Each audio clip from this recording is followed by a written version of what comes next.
companies like Image and IDW are not donating money to the Retailer Summit as a charitable donation. They are sponsoring stuff at the Retailer Summit to get that moment on stage, to have your undivided attention, to pitch you on their projects. If you're not going to sit there and listen to it, if you're not even just going to sit there, go home and let the people that want the information to get it.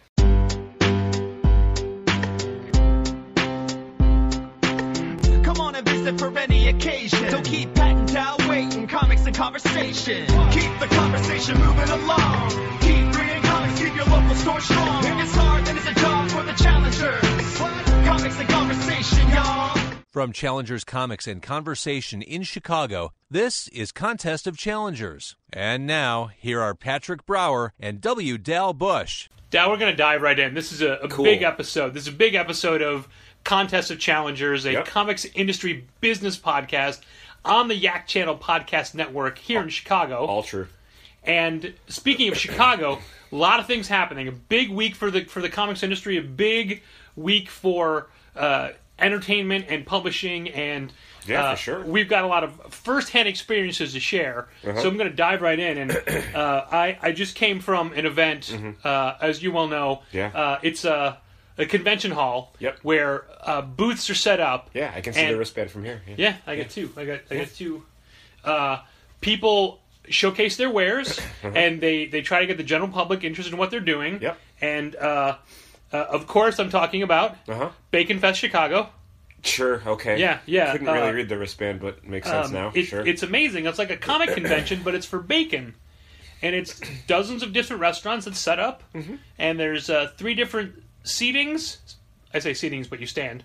Servings, I guess. Yeah, 3 different times where they do. But I think that they are officially called seatings. They are, but just to define that term for people who don't follow the restaurant industry as much as you and I do. Right. Well, it's our lifeblood.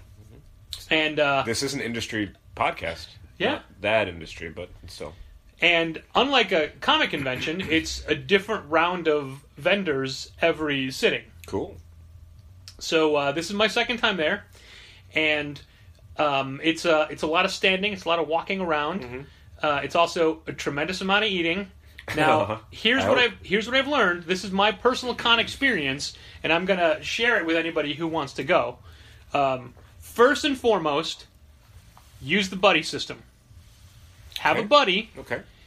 And anything you get from a vendor, cut it in half, share it. Oh, it goes twice as far. Yeah.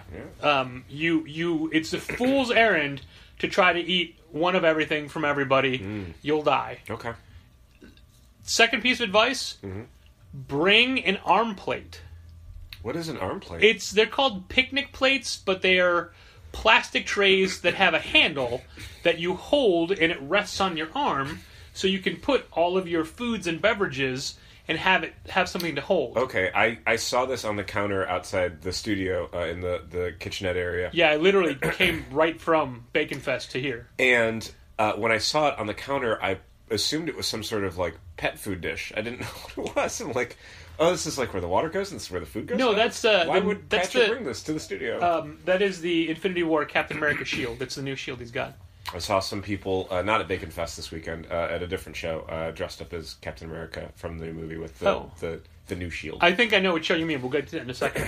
The great thing about this arm tray is that what you're holding, the handle itself, is recessed and hollow, so you stack your silverware in there.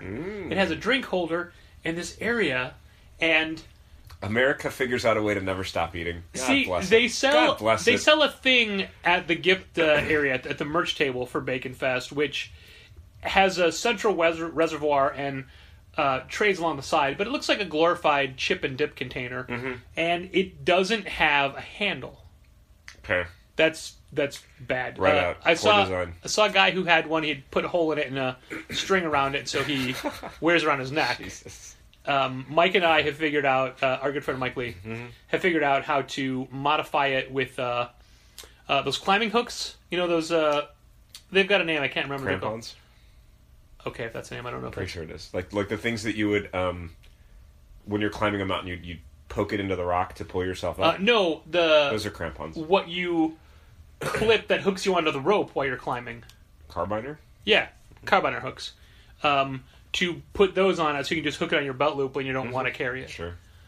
But anyway, I realize from your reaction just now that this is not what people are here for. I don't care about that. I don't. All I want to talk about is this bacon thing. It sounds tremendous.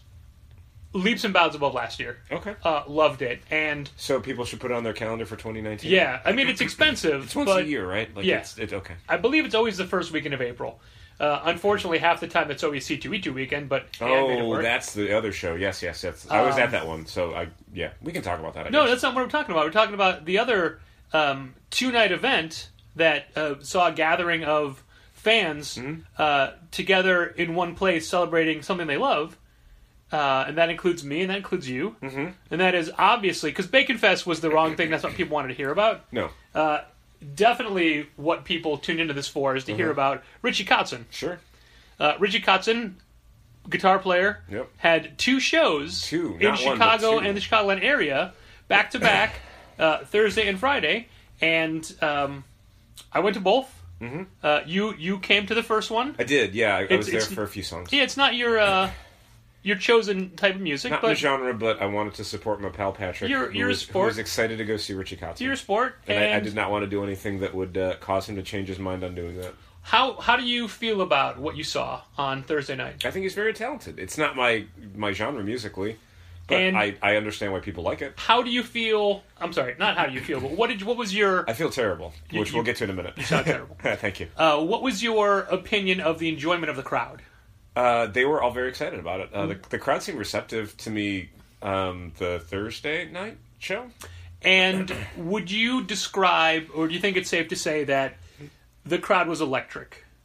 There was an energy. Yeah, I would say so. They seem to enjoy... it's very heavy on things like solos, and they seem to really enjoy all of them. So, cut to Friday night's show, which was at the Wentz Concert Hall on the North Central College campus in Naperville. Uh-huh. And it is a weird place to see a show. Cause is that downtown Naperville? Yeah. Yeah, jeez. Yeah, it's like a block away from a intersection you're very familiar with. Sure, like where the Barnes & Noble is? Yeah. Used to be? Yeah. Is? It's right across the street from where we do the Alzheimer's walk. Anderson's is around there, right? Yeah. A couple blocks away, but yeah. It's around there. Again, I think of that downtown area as kind of a bunch of different businesses that I am familiar with. So this building is a concert hall. It was made to be a concert hall. The stage is massive and roundish. Uh-huh. And you saw the gear they had set up on stage at Reggie's. Yeah, they're a 3-piece. So they had all of that in the center of this massive stage with a wooden background with no sides and no backstage. So it looked like that Letterman Netflix show where it's just like, here's a couple people in the middle of the stage and nothing else. Exactly that. Jeez. And this is fancy wood seats with crushed red velvet chairs. Everybody was seated. Yeah, it seems like not a great way to see a rock show. There was, I want to say, 3 times as many people in Naperville than there was for Chicago. I mean, we saw at Reggie's, which is not a huge club. No, but you can put a couple hundred people, and it was maybe half full. Yeah, for a cold, rainy Thursday night in April, it seemed well attended. But again, not a huge venue by any stretch. Wentz Hall was not full, but not filled to capacity, but sure. Full. And what would you say the median age was on Thursday? On Thursday, 42. Okay, in Naperville was mid-50s. Okay. Not like this is a college campus, but this is a building that's used to having like brass ensembles, right, or ballet productions. I mean, this is a show in downtown Naperville. I'm just saying. It was so weird to see this heavy 3-piece. Yeah.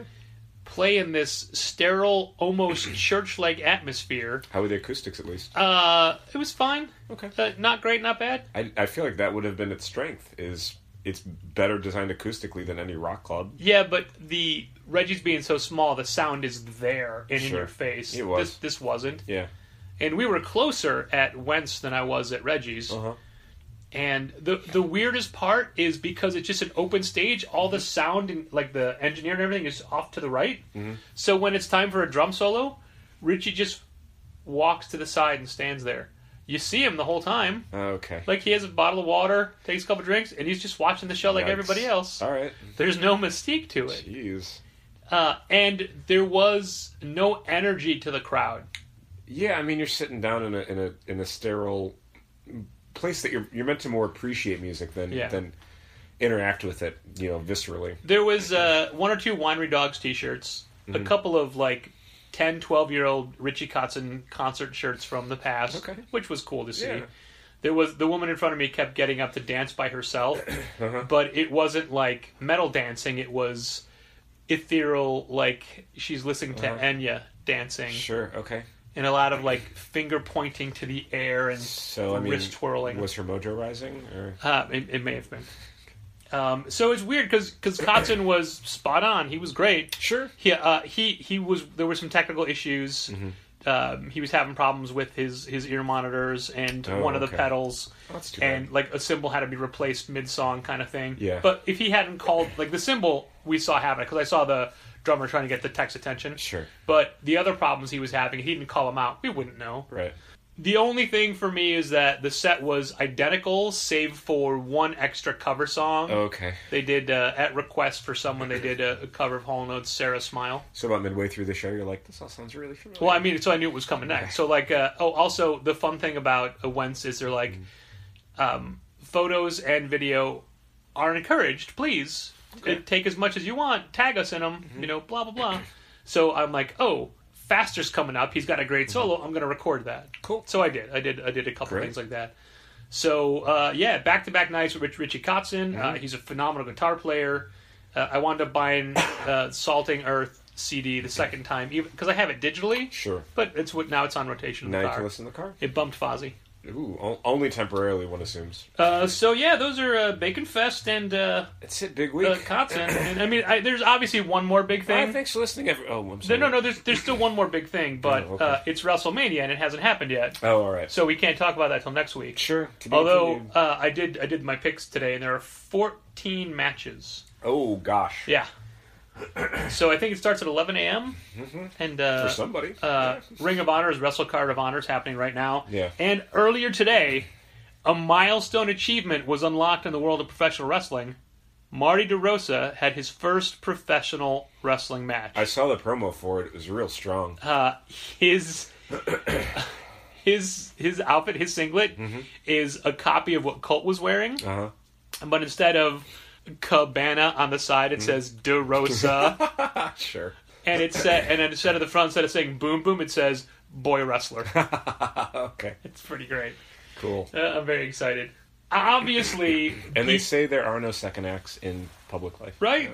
I haven't seen it. It's streaming, but it's behind a paywall, which I will pay for it. I just haven't had the chance. Sure. Because Busy weekend, dude. Actually, there was something else that took most of our attention away from this week, and I assume at this point you listener know that we've been fainting and stalling and just trying to faint F-E-I-N-T. Yeah, because we both sound so good this week that we want to make sure that we're putting as much dialogue and kind of bits and stuff up front as possible, so you can enjoy the audio quality. I've been talking so much this week that I have to keep putting on chapstick. Oh my god! And today was the day that my throat basically died. Anyone listening to this can probably hear that I don't sound super great. I've been kind of fighting back. I don't know if it's a cold or seasonal allergies or something. But all of the talking and stuff that I've had to do the last few days, when I got home tonight before I went to the studio to record, that's when my throat gave out. And I started coughing more, and I stopped talking to people for a couple hours, and then when I started again, it sounded like this. Yeah, I know. When I approached you and said, do you want to record? You said, oh, good. Oh, okay. Okay, fine. Let's do that. So I think, apologize for how I'm going to sound. It doesn't hurt me to talk, but it might hurt people to listen to it. Well, I think that the best thing for you would be to go to an enclosed room with 80,000 of your closest strangers who most likely have hygiene issues.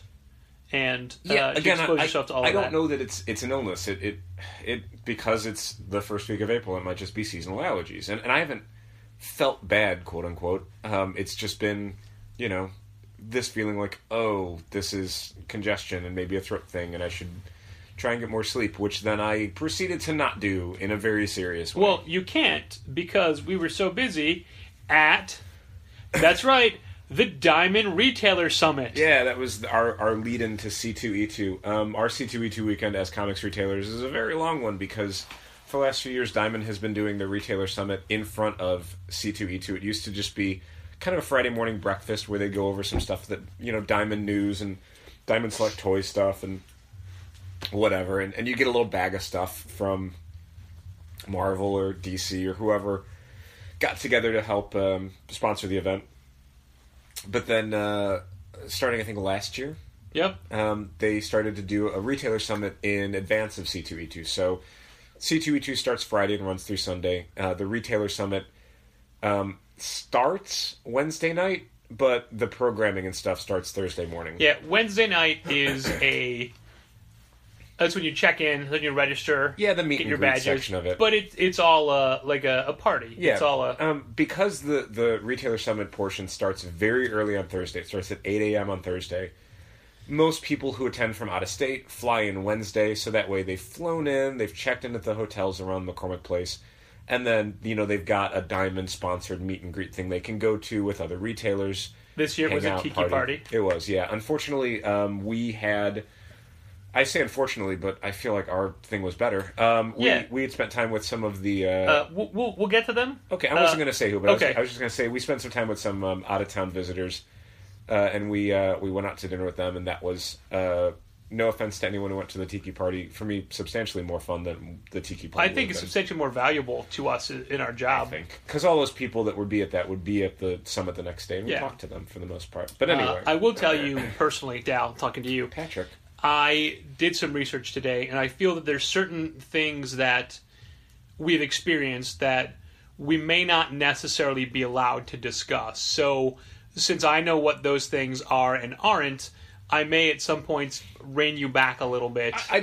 Honestly, I wasn't planning on going into much detail so much as I was going to talk about kind of our experience attending, both discussing things with other retailers and then the general tone of the Retailer Summit. Sure. I don't want this to be a 7-hour podcast, and God knows the amount of stuff that we experienced at the Retailer Summit and C2E2 could drive hours and hours of programming, but I thought I would just kind of gloss over. There's a difference between what we were told and what we experienced. Yeah, I mean, I'll be honest to the people listening, to the person listening, because it's one listener, not many. There's plenty of discussions that we had with people at all levels of the industry, both at the Retailer Summit and at C2E2, that I don't want to talk about because it was probably things that were meant in confidence, not meant for public discussion. So, yeah, I'm not going to talk about those. I will say, overall, I had a very good time. I felt it was beneficial, not for the structure of the programming, but for what we did despite the programming. Yeah, the summit was valuable. The concept of the summit was not valuable, if that makes any sense. Yeah, I don't know if I'd phrase it like that. I think the concept of the summit is good. I think the execution of the summit even the concept. Good, I mean, when we were looking at kind of the layout of the day, it's like, I don't know about this. It's a mix between... Because saying the execution wasn't good, I wouldn't lay the execution necessarily at the feet of... Any of the employees. Any of the participators, be it Diamond or companies or the attendees. Because they executed... Different. I would lay the execution issues with specific members of specific companies.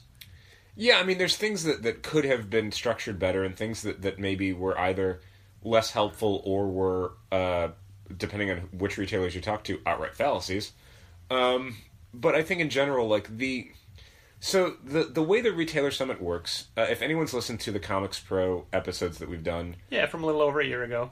It's February of last year. It's virtually the same structure, in that there's a morning breakfast, 8 a.m. to like 9:30. It's all catered by McCormick Place, so it's all buffet style. It's like breakfast was scrambled eggs, bacon, fresh fruit, sausage, muffins, hot tea, not yogurt, coffee, etc. And during that breakfast, a variety of event sponsors will take the stage and do little presentations while you're eating. Yeah, like 5 minutes at a time or so. Yeah, 5 to 10 minutes. And there's a lot of sponsors. So, the morning is spent listening to people from, like, Action Lab or Devil's Due or, every kind of publisher you can imagine. And then some vendors like Funko that don't even do comics but are carried in comic shops, or Paizo that does role-playing games. So we do the breakfast. And then after the breakfast, there's... workshops. Yeah, 2 different workshops. Themed workshops that you could... Like, there's 3 different rooms at each session. So 6 workshops altogether. Yeah. And you can choose which ones you go to. They're all open rooms. And they're basically marketing related. It's like how to use Diamond tools better. Yeah. How to build a community better. How to serve beverage at your comic shop. Yeah. How to be a comic shop and something. So for the first one, you went to which one? I went to the Diamond vendor tools. Okay. And how was that? I didn't hear anything about that. It wasn't anything we didn't already know. Mm-hmm. Most of the questions that people had focused on Pullbox. Okay. And sure. we talked about Diamond Pullbox online a while ago when it was first announced. And they're getting closer to beta testing and launching. And they told us a little bit more about how it works. Mm-hmm. And fine, but people had specific questions. And I don't know that the questions were beneficial to be answered because we're not looking at it. We don't have it on our phones. We can't pull it up. It's not like a tutorial to walk through. Sure. It's a thing they're still working on. Yeah. So them saying, this is what it's supposed to do doesn't help when we don't get a chance to look through it. Right. And this was the only presentation between of the 4 that we saw combined that had multiple speakers. Sure.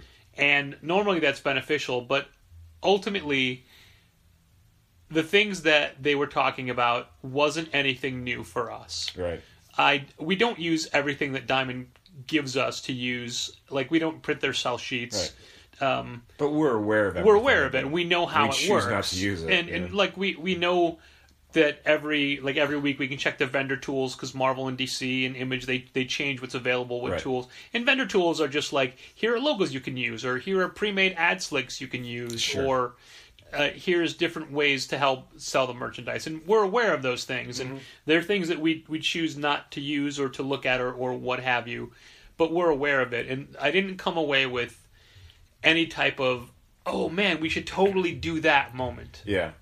My first one was, it was about basically running a comic shop, or really any retail brick and mortar business, in a world with Amazon in it. And showrooming. And sort of how do you compete with that, and what are the things that are valuable of a brick and mortar business versus Amazon. And I don't remember the name of the gentleman who ran the discussion. It was a presentation that he put on. I will jump in and say that usually Diamond would have an expert and then a couple of stores that do this kind of thing. Right, that's what it was last year anyway. Yeah, I was on one of those last year. And I know that for like the comics and beverage panel, they had a retailer, and they had some retailers, but they went outside of the comics industry and got a couple of people who are now public speakers, but who had experience in these things outside of comics, but like, inside retail. Yeah, the guy who's speaking at the one I went to had owned and operated a toy store in Michigan that I think was like a family business that had existed for 6 decades. So young kid? Yeah. Really energetic? And it actually was a really well done event. Some of the problems you get when you have comics retailers or people presenting who don't have a public speaking background, their ability to sort of shape an entire hour's worth of programming is limited. Yeah. There's a lot of stops and starts. There's a lot of assumptions made on what the audience already has knowledge of or an interest in. This was somebody who, it wasn't like a call and response thing, and it wasn't a big participatory thing, but it was well structured. It led you through a specific series of things, so nothing was ever like a useless anecdote or a tangent that didn't need to be taken. Specifically, one of the main thing that he was sort of talking about was he had some statistics, and one of them was a survey that was done in 2008, and it basically said that like 53% of people surveyed said in different ways price was the main motivator for them shopping. They wanted a deal. They wanted the lowest cost. Yeah, it was either like specifically sale prices or everyday low prices. And his point with that was that you look at that and you go 53%. Wow, it seems like I really need to compete on price. His point was no, 47% of people don't care about price, or it's not the main reason why they shop and buy. And in general, let's say you're a comic shop. If you could get 47% of the people in your neighborhood or town to shop at your store, you would consider that a huge success. Sure. So go after that 47%. Get that business. Specifically, he talked about the two different types of customers being transactional, as in they will be your customer for a transaction. If you give them the best price, they will buy from you, but they have no loyalty to you. The only thing they care about is the price. If anyone offers them a lower price, they'll take it.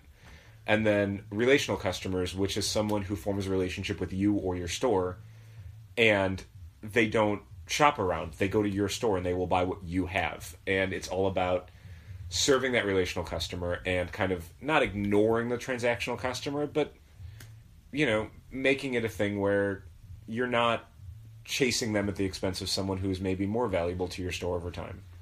And the way that transactional customers will hit every store in the area, so it seems like, since you're seeing not only your transactional customers, but every other store's transactional customers, that it can make stores feel like, man, everyone I'm seeing cares about price. Like, they won't shop with me if I can't give them the best price. But you could never convert all of them in the first place, so don't worry about it. It was interesting in that a lot of the things he was saying were not necessarily like, oh my God, I've got to start doing that, so much as it was like, oh, we were already doing that, and I did not know why. But that's why. Like, it's lessons you and I have kind of internalized, or philosophies we've had that we couldn't really explain where it came from. But it's like, oh, this is the stuff that we've all witnessed in decades of retailing. That's what we need to focus on. So it was a cool session. Again, not eye-opening, nothing that's going to be like, we've got to institute that in the store tomorrow. So much as like, oh, it's nice to know that we're doing things right, even if we don't know why. Are we still going to go through the day chronologically? Because after that, it was the DC presentation. Oh, that's right. Yeah, we did the DC presentation next. It was Dan DiDio, Jim Lee, Adam Phillips, and then I think Mark Doyle was in the crowd. He didn't really say anything, but they pointed him out. He waved. Yeah, it was a decent presentation. It was. They went into detail with Ink and Zoom. Yeah. Which are their younger readers and then young adult. Yeah. And it was apparently information previously available, but nothing we'd sought out. Yeah. And they didn't have any new announcements. They didn't we have this book or this book, but they talked about sales figures, and they talked about how it's all stuff that ended up coming out. I think, specifically, they mentioned that Action 1000 of Crossett's covers sold 1 million is tracking to sell 1 million copies. 500,000. 500,000. Sorry, it was DC Nation Zero that was 1 million. The funny part about that is I told that story today and also inverted those two titles. Oh, yeah. Easy to. Yeah, been a long weekend. Easy. And the joke was it was Dan DiDio announcing this on the panel and saying that they broke 1 million and how excited they are to have 1 million in sales. And Jim Lee is sitting next to him, a man who sold 8 million copies of X-Men number 1. And then the joke became like, hey, if all you guys can bump up the FOC for DC Nations this weekend, if you can order 7 million more copies to shut Jim up, that would be great. I did not up our numbers by 800%. So, okay. Yeah. Sorry, Dan. Oh, well. It happens. Yeah, it was... the first thing they did when the panel had started is Dan had said, this is... They put up on the screen their agenda for the session, and it had... DC Ink and DC Zoom and DC Black Label. And they're like, we can I see a show of hands? Who saw the announcements we did at WonderFest? We did a live stream. Yeah, they did a live stream previously at WonderCon. I said WonderFest. I know that's pretty. That's a different show. I wasn't going to say anything, but I think that's a great. That's in Japan. They did not do anything at that one. But they're like, we can skip some of this stuff. Like, if you guys saw the stuff we did at WonderCon, can I see a show of hands? Who saw it? Literally no hands went up. So they're like, all right, we're going to show you the stuff we did at WonderCon. Yeah, it's cool that they were worried about repeating. Yeah. But yeah, we needed to, and it was fun to see more of the videos, and they were well produced. The depth to Ink and Zoom, I had not realized who all was involved. Yeah. I mean, I would come to learn it when it was time to, but it was fun to see. Right. One of the points that DC made was that the things they've been having to do with things like Ink and Zoom, and then to a lesser extent Black Label, is kind of approach projects in the way that the book market does, where you have a much longer lead time, and the book has to be finished far in advance of the release, because it's not just, the book's coming out on, let's say, April 4th, so we'll send preview copies to comic websites April 3rd, and then they can run a review or something on April 4th, whatever. You have to have galleys done well in advance to send to book buyers, to send to bookstores, to send to reviewers. The promotional cycle has to start way in advance. It's not the sort of thing that you can just roll out in a couple months. So all the things they're doing are, books that will come out next year. 2019. I think they basically already said it was supposed to be fall winter 2018, but it's going to be. It's got to be 2019. Yeah. Which is fine. Take the time to do it right. For sure. And that's what the I lesson like for about a lot of their stuff is just take the time, make sure it's right, then release it. What I like about these announcements, and I'm using Ink and Zoom as one, and Black Label as another, is that they are simultaneously focusing on the future of comics and the way comics are most consumed now, and also the past. Like, they're catering to the new readers and yesterday's readers. Like, Black Label, I think, is a thing that is made for the old school comic fan. Oh, I would disagree. Oh? My feeling for something like Black Label is that it's basically for people who are like, I saw the Wonder Woman movie, or I saw this Batman movie, or I'm a fan of, I haven't read a comic in 10 years or whatever when I was in high school, and I read Dark Knight Returns or whatever. What's good? And the stuff that we usually point people to, who are not looking to start a lifelong love affair with comics so much as they want something good to read now, is that sort of self-contained stuff that Black Label is going to be. And I think people who are new to comics, the I don't want to say a stereotype, but one version of them is that gets talked about is the people who gravitate towards non-superhero stuff like Saga, like Giant Days, like Scott Pilgrim, like Walking Dead or whatever. Things that aren't necessarily like pop culture superhero stuff. Those same people do enjoy things like Batman and Wonder Woman and Superman. They just need a version of it that doesn't feel like they're getting locked into something that they can't get out of. So occasionally we'll steer them towards things like Batman Black Mirror, or Wonder Woman Earth 1, or Superman for All Seasons, or Superman but I look at Secret this Identity, as the or All-Star Superman. DC of the 80s, where they would do Dark Knight Returns, Right. or they would do V for Vendetta, or Watchmen, self-contained, Right. but hearkening back to that time period. So the people that have been DC fans their whole life and maybe fell off, this feels like it's a return to that kind of thing. I can see why you'd say that. The subject matter is maybe a little bit more origin, maybe a little bit more. Well, it seems like even in that case, like there's some stuff like the Superman thing by Frank Miller, but even the Wonder Woman stuff, it's all pre-Diana, right? So, like that, and then other things. Which I don't see people who saw the Wonder Woman movie saying, "Hey, Wonder Woman's great, but what about stories without her?" I don't know. Maybe most people have said that the part of that movie they liked the best was all the stuff on Themyscira. Like no, they liked we that both society. know the best part is when they were in England. It was that. I mean, that's the best part, but that's not what most people say. All right. Well, regardless, this is anyway, not. Well, the final thing I was going to say on that is that specifically Dan DiDio and Jim Lee have talked about the fact that they wanted stuff. Like they looked at their sales figures and they said all of the stuff that's selling the best consistently in trade are these stories, like you just said, from the 1980s. And in the 1980s, they were doing all of those types of stories. They were giving creators an avenue to tell their stories featuring these characters and didn't have to worry about it being locked into continuity. And then for some reason, they stopped doing that. Some of it is because those ideas stuck enough that they became part of the canon, and then that meant that stuff started to be more continuity-oriented. And, some of this is because some of their best stories were done in this way, they want to do them again. But some of it is, I don't want to say mercenary, but it's looking at their sales figures and saying that stuff still sells. Why did we stop making that kind of stuff? Let's make more of that.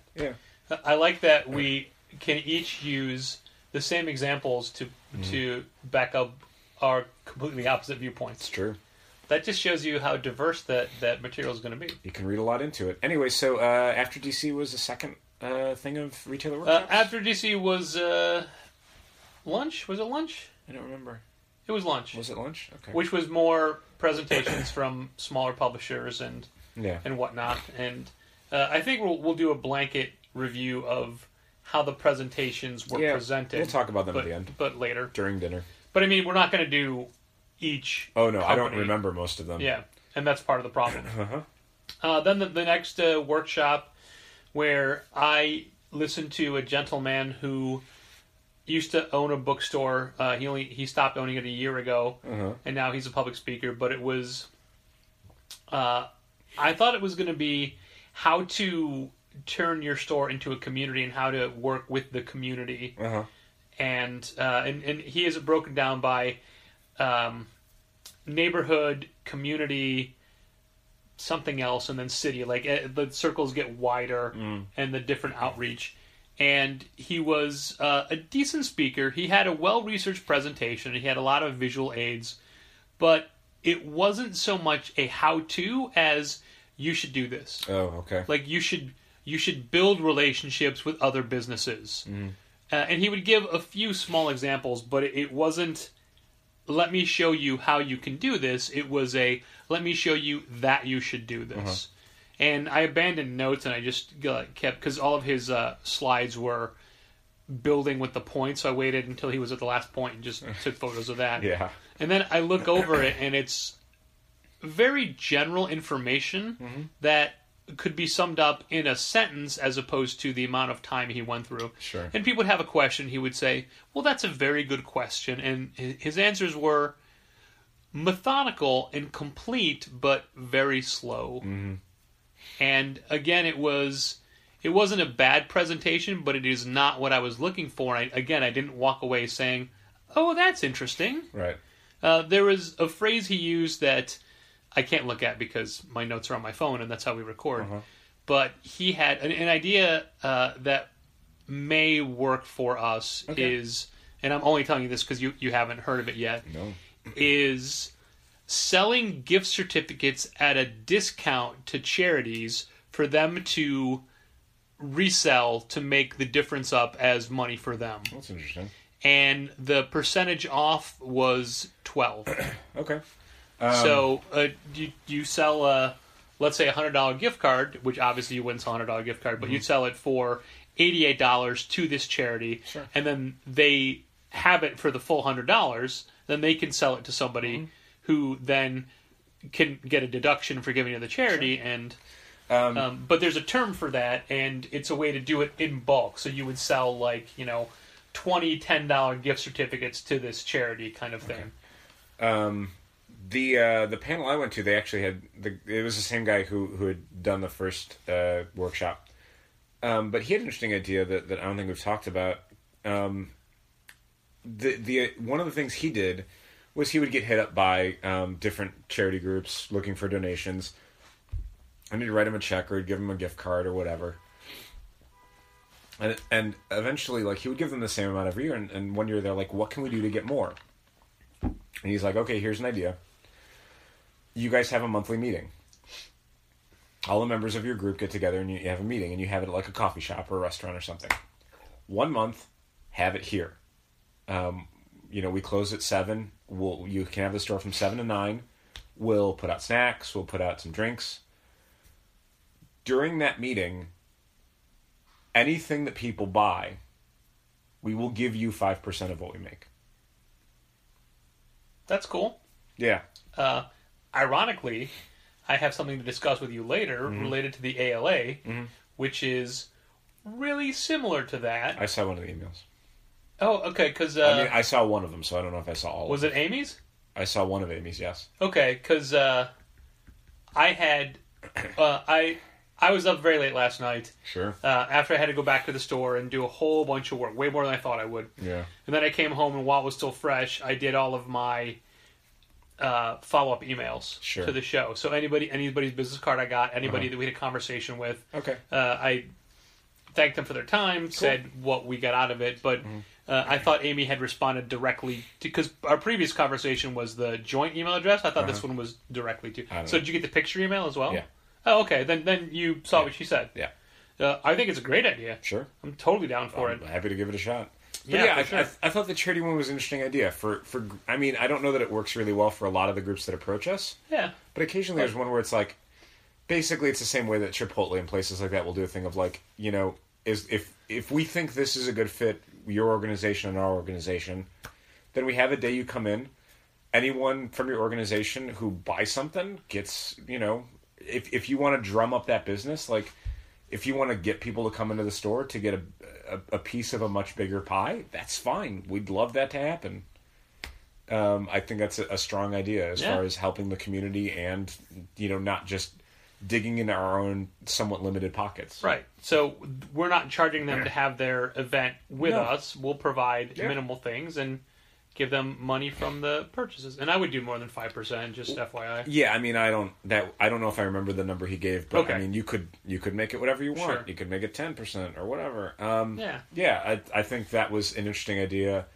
Because, I mean, we want to support a lot of different things, but it's very difficult, again, on our very limited budget to do that in any reasonable way. And this would be better than just, here's some discount graphic novels that we don't want. It could be, here's a chunk of money. Here's a check we wrote you. So I thought that was good. And the rest of the stuff that the second workshop had for me was pretty interesting. Again, it was similar to the first one in that nothing in it was necessarily, besides what I just mentioned, stuff where it's like, we have got to change everything we do to do it more this way. So much as it was, we've kind of already been doing this. There were some fun little anecdotes about, it was more about social media and creating a presence that way. What's the best way to post stuff? What's the best way to get shares? What's the best way to interact with your local press? What's the best way to network? The networking thing that was kind of funny was he had an anecdote about a friend of his who was at like a small business association locally, and it was specifically a networking night, and he was giving a speech to them, and he'd said, all right, everyone who's here, how many of you want to sell something tonight? And everyone's hand goes up. It's like, okay, how many of you want to buy something tonight? No one's hand goes up. And he goes, you're going to have a problem. So his answer was, one of you tonight, the first one of you who decides to buy something tonight is going to have the most success selling something. So it was the idea being that, and he went into more detail, and the idea was that when you're doing these networking things, don't think of it as constantly pitching your business. Think of it as talking to someone and figuring out what you can do for them. Because once you do something for them, they will want to do something for you in return. Yeah. If you can give them some help with something or recommend somebody to them, when they have someone to recommend to you, they will. But without that first step, they're not going to do it. So it was interesting stuff, and it kind of changed, some of the assumptions you have about how networking should work. People get very, I've got to give you my card, and I've got to tell you what I do, and I've got to tell you all the great things that my store does, and then, you need to find out what they need, and then the rest of it will work itself out. I will say that in all the follow-up emails, at some point, either at the ending or somewhere, it said, if there's anything else that you think we do that can be beneficial to you, if we can help you in any way, just let me know. Sure. None of it was me asking for anything. Yeah. So then after the workshops, we had Marvel comics. We had Marvel, yeah. Marvel and comic books. I don't know if it's just a case of the less said, the better. Yeah. Maybe. There were no new announcements. We didn't learn any new publishing plans. Not from Marvel. Not at their I do. Not at their workshop. Maybe we found out stuff later. It was fascinating that they mentioned an initiative, like a thing that we weren't asking for as retailers. No, I mean, we ask for things like better terms and more help with initial ordering as far as, programs they can do. And so that they answered, but... And they offered us a thing that we hadn't thought of. And we said, all right, that could be beneficial. But they said, well, we'll talk about it later. Yeah. No details right now. And later was in their weekly email that they had already formatted and had ready to send out. it had the details, and the details And it went out 2 suck. hours after the workshop. The details are awful. Like Yeah. it's a thing like, hey, for every retailer that buys Captain America #1, we're going to give you a gold brick. Mm-hmm. Like, details to come. That's great. And then you find out, the cover price of Captain America #1 is $1 million, and this gold brick is worth $100. Yeah. So you get it, but you have to pay $1 million for it. Yeah, the terms are like a lot of Marvel things. If we can organically hit it, sure, I'll take advantage of it. I'm not going to stretch to do it. Yeah, no way. No way. And honestly, like with their what is their new initiative called? A fresh smell? Fresh start. Sure. I honestly forgot. I have no idea what it's called. I did too. Literally, when I said a fresh smell, that was a joke, but it's a fresh start. Okay. I thought a lot of their hoops were ridiculous. Yeah. Some of them we could meet. Yeah, it's happened in the past. Like Avengers #1, they have a certain discount deal on, and we're like, let's see if we can do that, and we can. Yeah. Our numbers between the qualifier and the actual book are reasonable. Close enough that while it's not maybe a dead even match, it is enough to say, yeah, okay, let's do it. Sure. Do you remember what you wanted to order for Infinity Countdown #1? What I wanted to order? Yeah. I don't know, 10, 12? So, the deep discount thing for Infinity Countdown for us meant we had to order 50 copies. Yeah. Do you know how many copies of Infinity Countdown #1 we sold? 50. 41. Oh. Yeah, and we needed to sell way less than that to make it basically pay for itself. Yeah. I think that the sales on that book are going to grind to a halt, especially since they announced Infinity War after it. Countdown is a straight up countdown to a completely different series. Yeah. But whatever. I mean, I don't know. There's a lot of things in corporately owned superhero comics where I'm like, I don't care about that. But the answer is everybody else does, so whatever. I can't order based on me being like, pfft. Yeah. This is going to be cryptic, and I apologize. And retailers who listen to this, they'll know what we're talking about. Mm-hmm. But there's a thing that's happening with Marvel right now that is a massive slap in the face to brick and mortar stores. Sure. Before you go any further, did you see Brian Hibbs' open letter about this? I did, yes. So it's kind of not a secret. Yeah, but the open letters I saw were only posted in retailer forums. He posted on The Beat. Oh. It was on Heidi McDonald's The Beat. Okay, but he goes into very specific details. That's fine. People can look it up, but we're not. I don't feel comfortable saying what Marvel said in response to this problem. Okay. He does. He quotes it.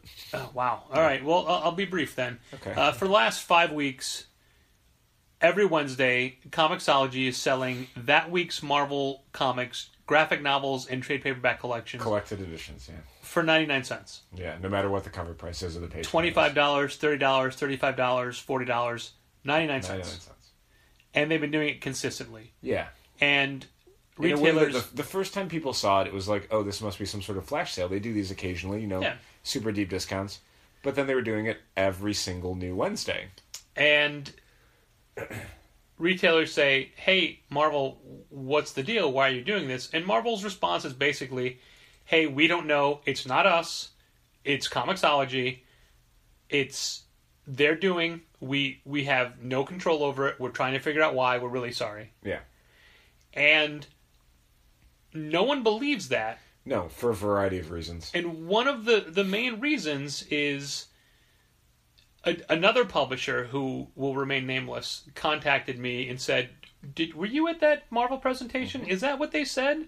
And I confirmed that that's what they said. And this publisher said, they're lying to you. Yeah, that's not how it works. Comixology doesn't do that. Like, they can't sell anybody's product for less without... They can't mark it down without the permission of that publisher. Right. The publisher has to agree to it. It's frequently Comixology that says, hey, do you want to do a sale? And the publisher can say yes or no. And the Comixology can say, we want to do it for this much. The publisher has to agree to it. Yeah, and we talked to another publisher on the show floor on Friday because they were like, what was going on about this? And we kind of recapped it. And they independently said, yeah, no, that's not how it works. And there's a lot of misconception about how things work because Marvel, any publisher, they don't sell product to Comixology. They give digital files to Comixology. Comixology... It's a license. You don't even own that digital comic. You own the license to that digital comic. It's consignment. Within certain terms of sale. There's no physical product. The publisher gets money when the consumer pays Comixology. Right. So it's not like a store where you buy a thing and we give it to you and you own it. Like the money doesn't.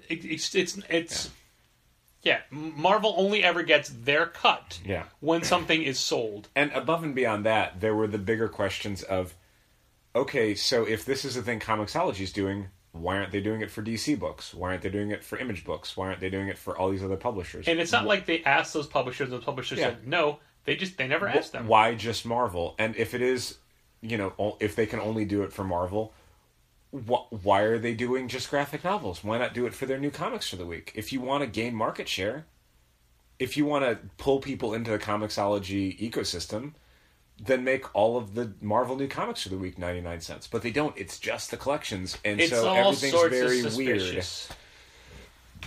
And it's ongoing, so there's no answer to it.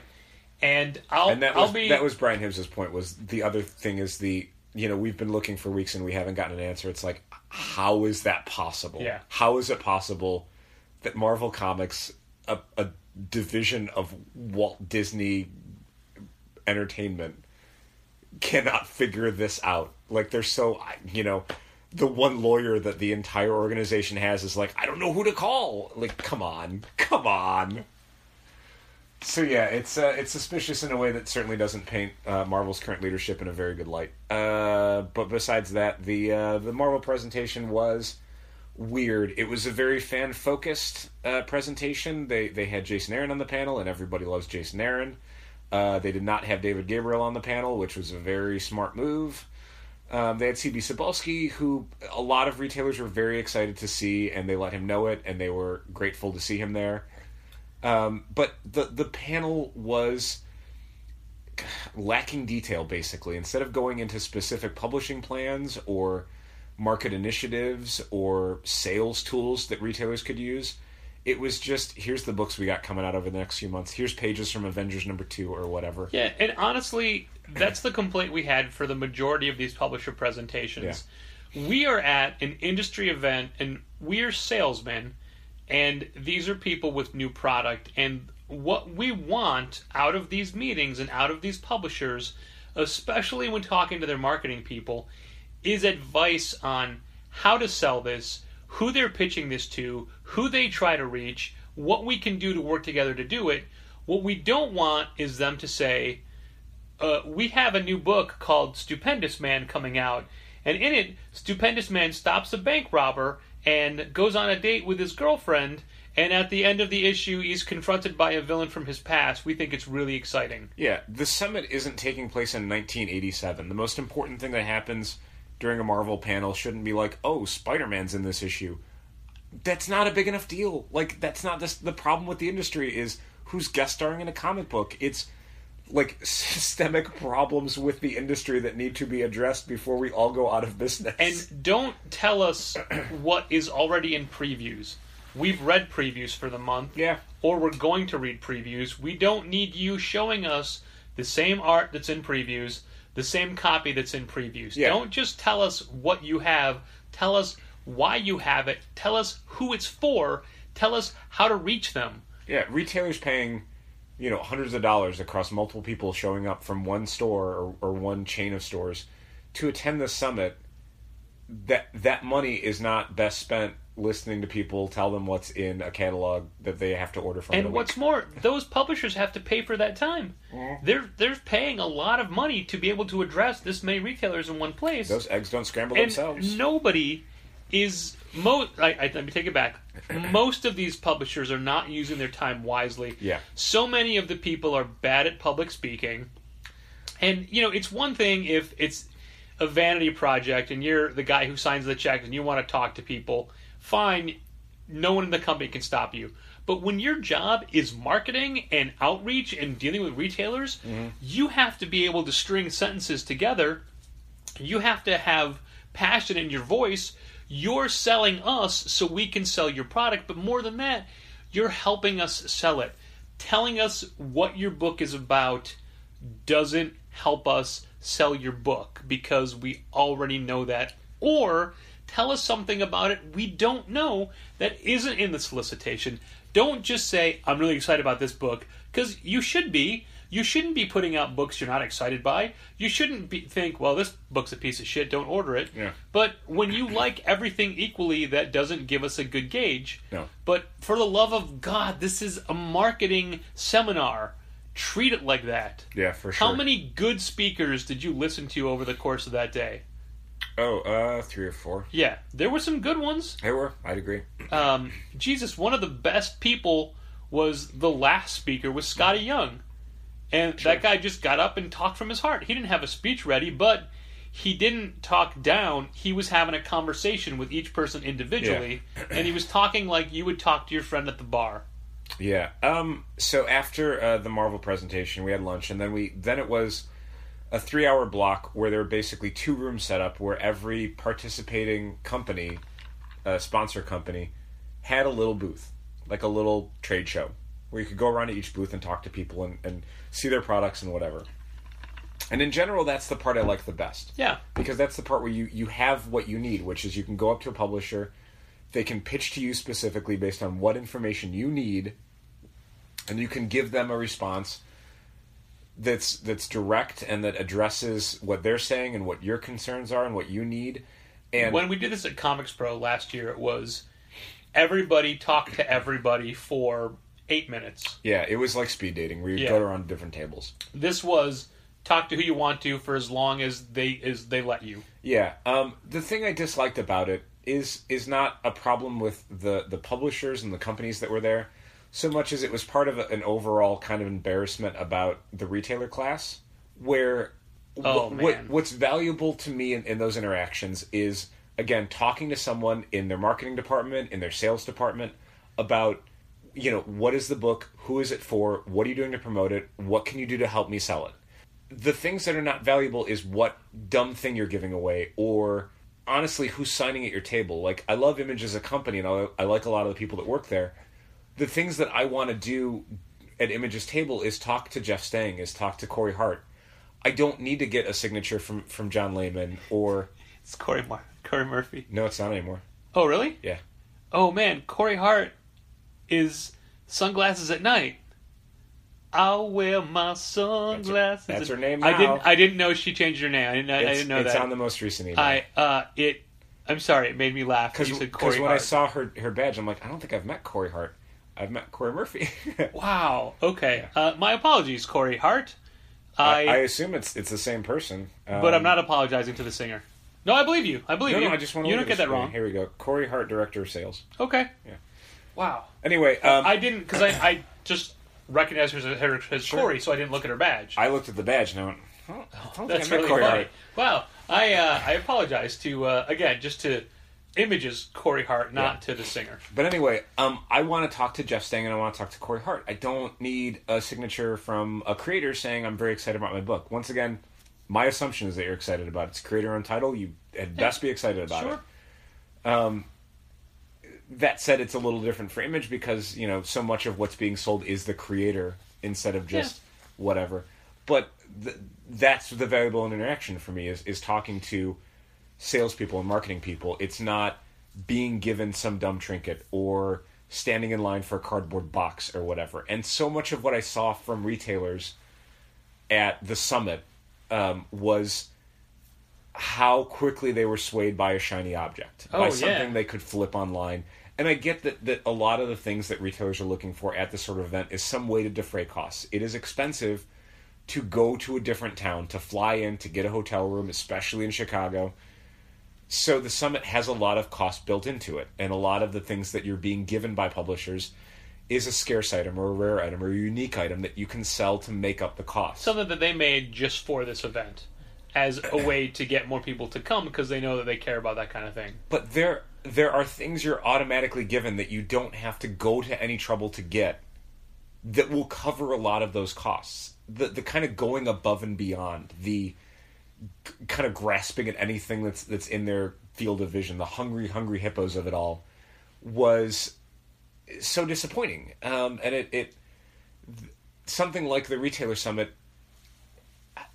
that's different levels of the industry interacting with each other, and they all need to act professionally. And I feel like publishers and suppliers were doing that. Diamond was doing that.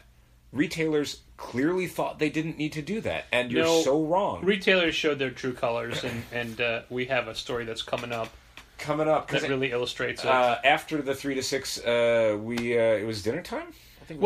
I just wanted to say that there were some really positive interactions we had, and we were approached by a gentleman who we'd never heard of his company before, and it's a charity, and it is such a good idea. Yeah. And it was almost too good of an idea, so I broached the subject with, well, so what does your service cost? It doesn't cost. Yeah. Basically, he is a guy that gives comics or graphic novels from stores to hospitals, but on your behalf. If you say, hey man, I don't remember his name. I don't either. Hey man, we want to donate 75 books to St. Mary and Elizabeth Hospital over on Division. Yeah, local for us. Yeah, and he'll go, great. So he will get a hold of who he needs to in that hospital and say, hey, Challengers Comics wants to donate these books. Right. Do you want them? And then we give them to him. He packages them up. He sends them. We get the tax deduction. Yeah. We get the thank yous from the hospital. And he does all the work. Yeah. Or we just send him books, and then he figures out who they go to. Yeah. We don't even have to say, like, choose this a hospital.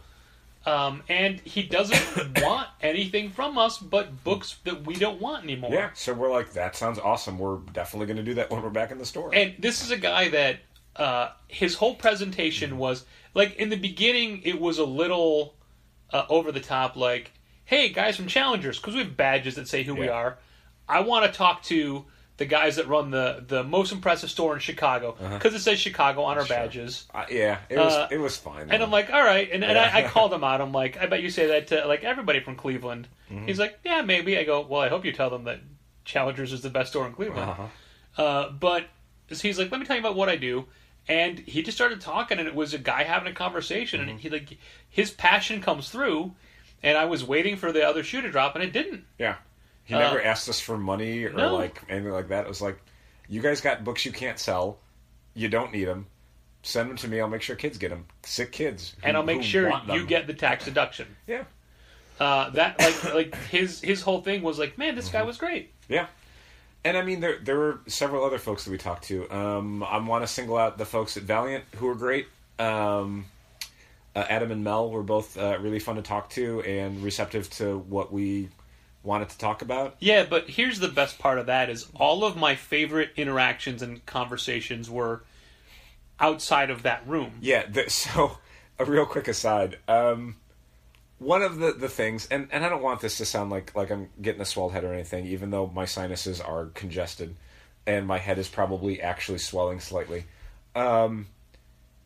It's one of the fun things about a retailer summit and any sort of industry thing is all the people that we run into that we know.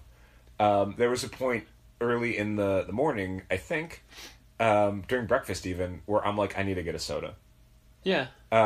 So I left to go get a soda, and in the hallway, basically, to leave down one hallway and then turn a corner and then go get a soda, I think it took like 45 minutes to get there and back because I ran into like other retailers who were just getting there, company reps that I was seeing for the first time that weekend.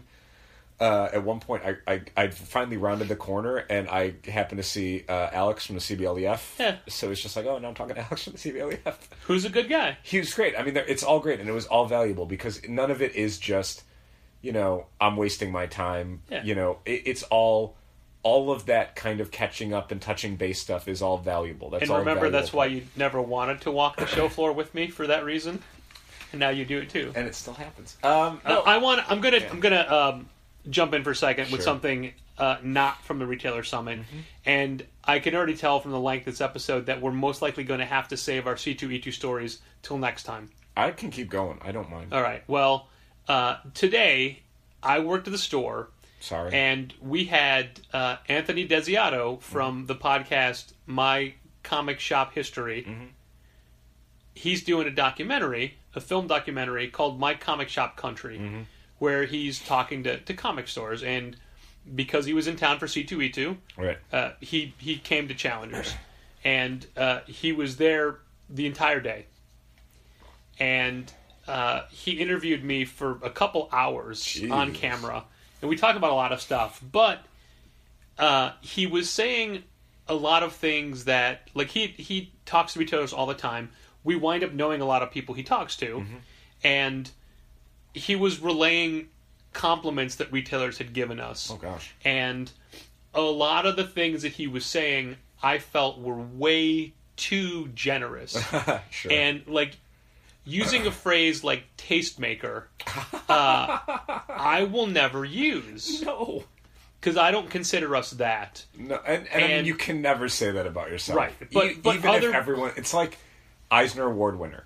Even if you've won one, you can't say that about yourself. You cannot introduce yourself as Eisner Award winner, whomever. However, somebody overhears and says, oh, that guy won an Eisner, that's fine. Right. So, a lot of the... Like, I took a much different tact in answering these questions. So, and I got a lot of it from you. Mm-hmm. A lot of the things, he's like, well, you know, like, you guys are always finding ways to innovate. And I said, it's great that it looks like that, but that's not our goal. Mm-hmm. Our goal is to make money. Yeah. We want people to be happy. We want to share the joy of comics, but we also want people to buy comics from us. Mm-hmm. Any changes we make in the store, it's to make our business better. Sure. So what people see as innovative is we see as trying to survive. Sure. And I refuse to use tastemaker, and I'm like, look.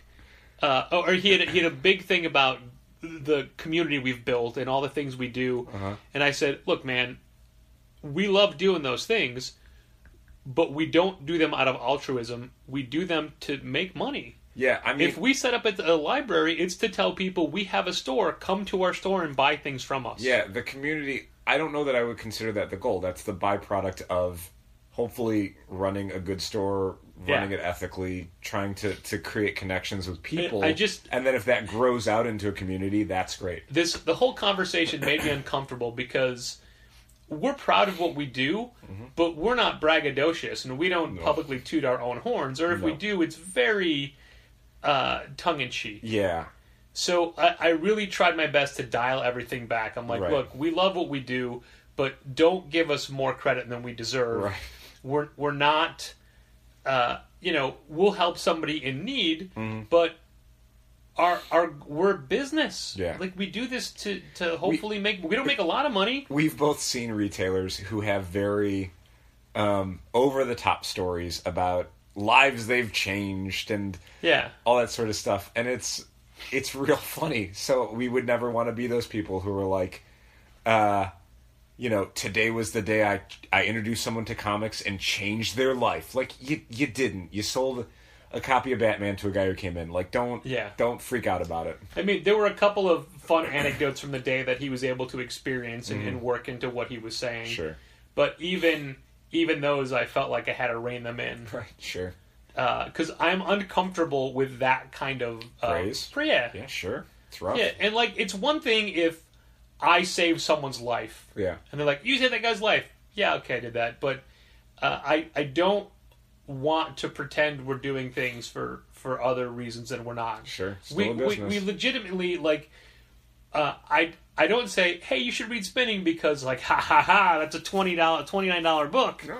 We're going to make $30 off of that. But I do want you to pay for it. Yeah. But I suggest it because I genuinely think you're going to like it. Yeah. We recommend good books because people who read good books will buy more books. If you recommend bad books, they will probably not buy more books. Like, it's a business decision. It's also the best for everyone involved. I don't have to feel guilty about it. You don't have to feel like you got taken. But it's still a business decision. That's where it comes from. I had a real good time talking with him, and he had a lot of good questions.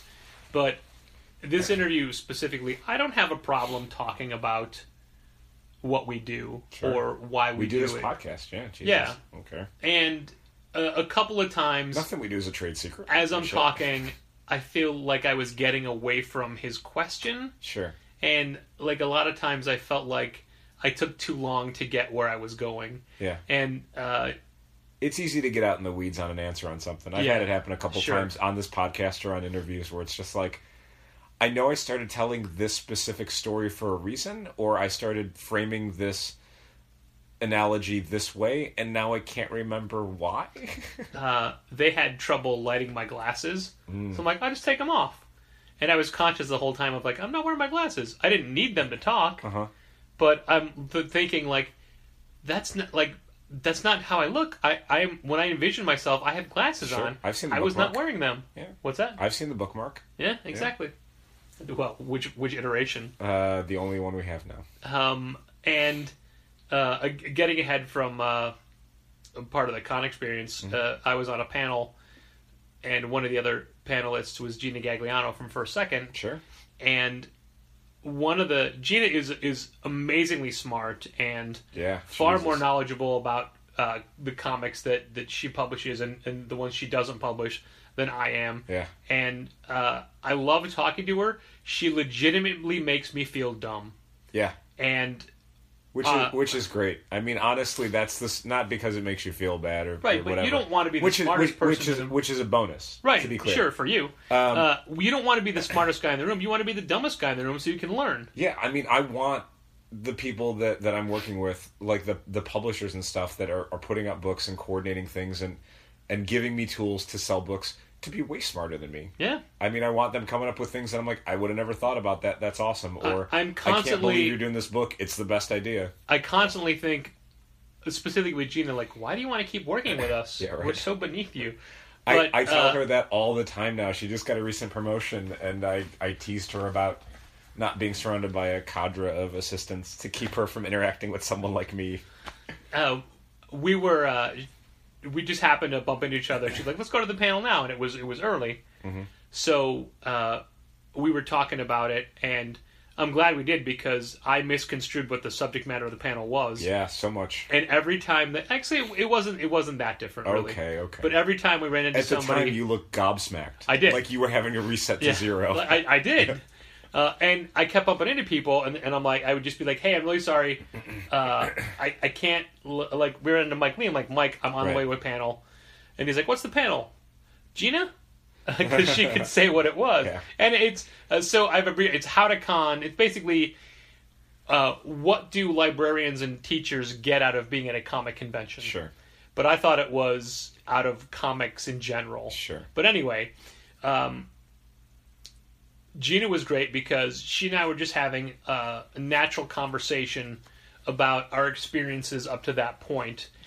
And she took those things and put them in her answer. Goddamn. And she used things that I said to her in her answer. As her life story. God damn it. Giving me credit, but making me sound so much smarter. Mm-hmm. And I even said, I'm like, wow, Gina knows what I'm saying and can make it sound like it wasn't said by an 8-year-old. Sure.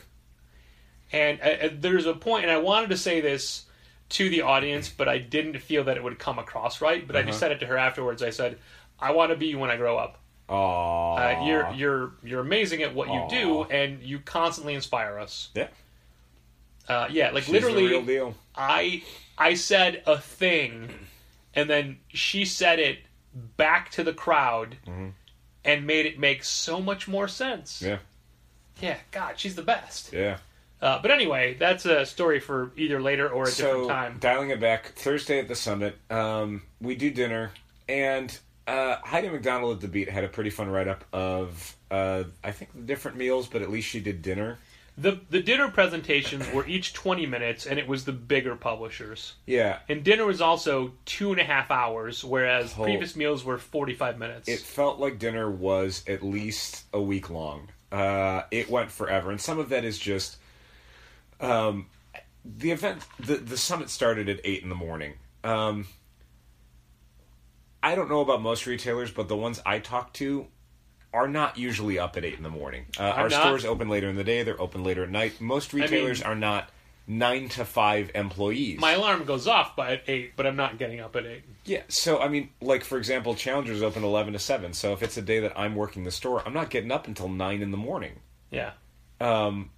Because similarly, I won't go to bed until later at night because the store closes at 7. So the idea of starting at 8 in the morning is just, like, it's very early for a lot of retailers. And then, I know there's people listening saying, oh, boo-hoo, I get up at 5:30 every day. Mm-hmm. We don't. Right, and I mean, for those saying that, they probably also get off work hours before we do. That's the trade-off. We get to get up later because we work later. Anyway, from the start of the day at 8 a.m. at breakfast to when we actually finished dinner and all the presentations and left the McCormick Place ballroom, it was a 14-hour day. And that was leaving McCormick Place to immediately go to Reggie's to rock out. Right. So dinner is basically the end of a 14-hour day. So just getting to dinner, we're all pretty fried. It's been a day of listening and talking and sitting and more listening and more sitting and more talking. So... first and foremost, our dinner table was spectacular. Yeah, we had a good group. We'd managed to catch up with a few people as we were coming out of the final workshops we and had, stuff. Jeff Watkins from Cloud City Comics in New York, and he's set up at the show. We had recent Contest of Challengers guest Brian Hibbs from... I don't think we had Jeff. I think Jeff, he wanted to, but he had people with him. Oh, right. He didn't... Yeah, so we didn't have enough seats. By the time he came around, he kept coming over. We had 2 seats left, and he's like, I got more people than that. And we're like, sorry. Okay, but he kept coming to the table. John Dudas from Carol and John's kept coming by. Right. We were with Jen Haynes from The Dragon. Yeah, Jen was there. Brian Hibbs from Comic Experience in California. Philip Sablick and Morgan Kaiju Perry from Boom. And then you and I, and then there were a couple other retailers that I honestly didn't catch their names. Yeah. They were sitting down there already, and we're like, can we have these, 8 seats? And dinner, as a meal, was actually pretty good. Jen is the vice president of Comics Pro, and Brian was a lapsed and now former member, and you know how much we respect him. But the best part about it was that it was lively conversation. Yeah. We didn't necessarily have that at other meals. And we had a decent breakfast table the next day. Yeah. But for a retailer dinner, we had good retailers with us or around us. Yeah, it was pretty fun. I mean, it's fun at these sort of events to meet new people, and I felt we could have done a better job of that this time. Yeah. You don't want it to be cliquish. You don't want it to be only hanging out with the people you already know that you want to catch up with, no matter how gratifying that can be. You got to meet Peter Kazaza. I knew him already from Comics Store, but we talked to him outside for a little bit. Okay. But dinner was an ordeal. The presentations, a lot of it was just wrong place, wrong time, where it's like, man, I don't want to do this right now. These are not that interesting. It's going on forever. For the reasons we talked about previously. Yeah. There's one publisher who was the worst at that, and they went over their 20 minutes. Yeah. But and not to play favorites, but the Boom stuff was really good. Mostly because Philip and Morgan's approach was retailer focused. It was specific. It was sales data. It was facts and figures, and it was reasons that. Not even data. It was about specific programs where it's like, these are things that we're either offering now or will be offering in the future that's going to make it easier for you to sell our books. I meant data and we've got this many people in this program. Sure. This is the percentage of books that comes back. Although, weirdly, that's the stuff that Diamond used to give us. Yeah. And now that the numbers are bad, they don't really give us those anymore. Yeah. They don't want to talk about what the market's doing because it's not doing well. But yeah, the Boom stuff was really good. I think Oni did a decent job. I can't really recall much else that really moved the needle for me. It wasn't stuff where I'm super excited now because of it. It was just thank you for not making this too difficult. Image I thought was good because Image did what they did when we were there at Comics Pro, which is here's 2 creators or creative teams talking about their books. The end. Yeah, but the best part was Image had 2 new announcements from books that we didn't know about. No. And they literally just said, here, we've got 2 new books. Here's the people. Uh-huh. There's at least 2 creators I talked to on Saturday at C2E2 that have books coming out later this year from Image that have not been announced. Ooh, you gotta tell me. I'll tell you after the podcast.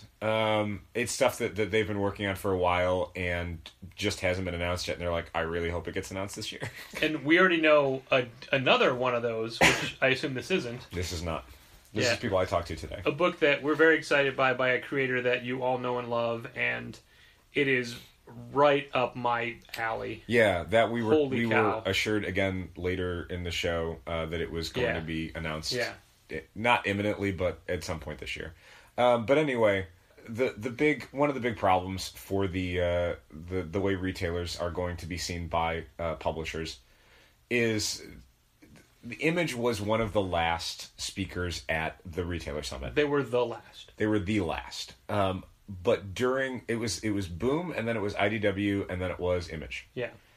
During the Boom one, not everyone, but a lot of retailers got up to stand in line for their free bags of variants and stuff. A full 40 minutes before the program is scheduled to end. Which now, to get your goodie bag of free things, they don't give them out until the programming is over for the night. You leave early, you get nothing. Yeah. We weren't able to do the dinner last year because we had Cullen and Brian at the store, so we didn't get that stuff. Yeah, because even though it's store related, we missed out. We didn't go to dinner at the end. You didn't sit through the various presentations. You don't get anything. And legit, you don't know what you're getting. No. Except one of the hottest books that is out right now is Mighty Morphin Power Rangers number 25. Yeah. Sold out across the board. Yeah, and Boom announced during their presentation that one of the things retailers would be given was a super hot, super rare Mighty Morphin Power Rangers 25 The most limited cover of that book. Yeah, and they also... I wish Philip hadn't done this. He also basically put a price on what a variant like that's more available is currently going for online. Yeah. So it basically said, here, you're standing in line for X amount of dollars. And again, retailers can get super greedy, so as soon as they think something like that's on the table, they do not want to miss out. And I get maximizing your profit. I get, we're all, no matter how big your store is, it's a struggle. Nothing in this market is that simple. And a lot of the people who are there are essentially mom and pop retailers, sole proprietors who are, their one store is the way that they put food on the table, put a roof over their head, take care of their family, what have you. But when you are getting up and getting out of your seat and lining along the back of the room, anxiously awaiting when you can get your limited edition merchandise, and you're not paying attention to the companies that are there sponsoring the event, making it possible for you to get those things. And paying a lot of money for their time. You're telling them that the Retailer Summit is not worth their time. Whatever you have to say is meaningless. Yeah. I mean, not to get back to what Patrick was saying about how sometimes we need to remind people about the business aspects of this. Companies like Image and IDW are not donating money to the Retailer Summit as a charitable donation. They are sponsoring stuff at the Retailer Summit to get that moment on stage, to have your undivided attention, to pitch you on their projects. If you're not going to sit there and listen to it, if you're not even just going to sit there, why should they do it? Why should they in 2019 say that's thousands of dollars we want to spend? Go home and let the people that want the information to get it. It just sucks. Now, this was a massive hotel ballroom. Yeah. And the pre-line... For those who go to C2E2, it's the level 4.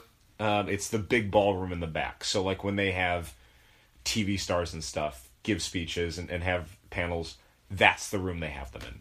It's like the biggest panel room. Is it level 5? No, 5 is the level above that, which is where you were on your Friday panel. The rooms are 40 whatever, 406, 405. Okay. And then the level above that is like 503, 502, so on. But anyway, just to give people context if they've been to C2E2. The line went all the way along the back and turned the corner and went down the side. Yep. And there was legitimately a point, like the in between each publisher, a Diamond employee would introduce the next one, and he saw the line and said, "Can you guys please retake your seats?" Nobody moved. Nobody moved. At the end of the evening, He might as well have said, please sit down so you can miss out on $300. Because everyone went, nope. How many people would you say were still seated? Oh, God. For the image stuff? Yeah. Do you want a percentage or a number? A number. 50 people. I would have said less than that. And this is out of... about 400. 400 people. Yeah. Yeah. It was appalling. It was embarrassing. We stayed seated, and Sure. funnily enough, a lot of the people It that was stayed... literally the least we could do. Yeah. Most of the people that were still sitting, it seemed like they were mostly people who were in Comics Pro. Mm-hmm. And we didn't get up until the very end. No. I mean, it's certainly at a certain point, even when the presentations ended and the event was over. At that point, the line almost went around the entire room and connected to itself. Yeah. It was more than 75% of the surface area of the walls of that room. Yeah. At that point, it definitely was not worth getting up to get in line because the line's not moving. Like, wait, you're going to be standing in the back of it anyway. Wait till it gets closer. And so we did. We sat down and it was fun. We talked with Jeff. We talked with John. We talked with everyone who was at our table. It was fun. Yeah. Caught up for a little bit while we waited for the line to move. And bonded over how just tacky, outright embarrassing other retailers were. Yeah, it was tacky. And again, it's not so much the individual you're being disrespectful to this publisher. It's that please don't show our retail partners, as the phrase goes, how unprofessional you are. Don't do that. Don't give them that version of our part of the industry, our part of the market. And we missed out on that book. They ran out. We did, it's true. We didn't get it. Nope. And you know what? We don't care. Yeah. It would have been nice to sell it for more money, but we don't care. Yeah. It's not what we were there for. No. We got more out of that time at that table than we would have gotten for that book. Yeah, I mean, I think it was worth the $200 or $300 to not feel like a dickhead. Yeah, but that's also cool. Like the conversations that we had more than made up for it. Yeah. So that was the retailer summit. After that, we went to Reggie's. We rocked out a bit. We hit the store and unpacked and shelved. Oh man, this like is $1,000 worth of Hasbro toys. A story within itself. I still haven't emailed Southern Hobby because I don't know how to do it without nothing but profanities. Sure. But we recently switched over a lot of our Hasbro toys to our Southern Hobby distributor because they are local and they have good pricing and we get a lot of stuff through them. And we place orders with them every Wednesday on the phone, and that product is delivered in our store Thursday. Yeah. And we do pre-orders with them as well. And so a weekly phone call, a weekly sales call from our rep is, here's what we have for you this week. Here's what you've pre-ordered that's come in. What else do you want? Mm-hmm.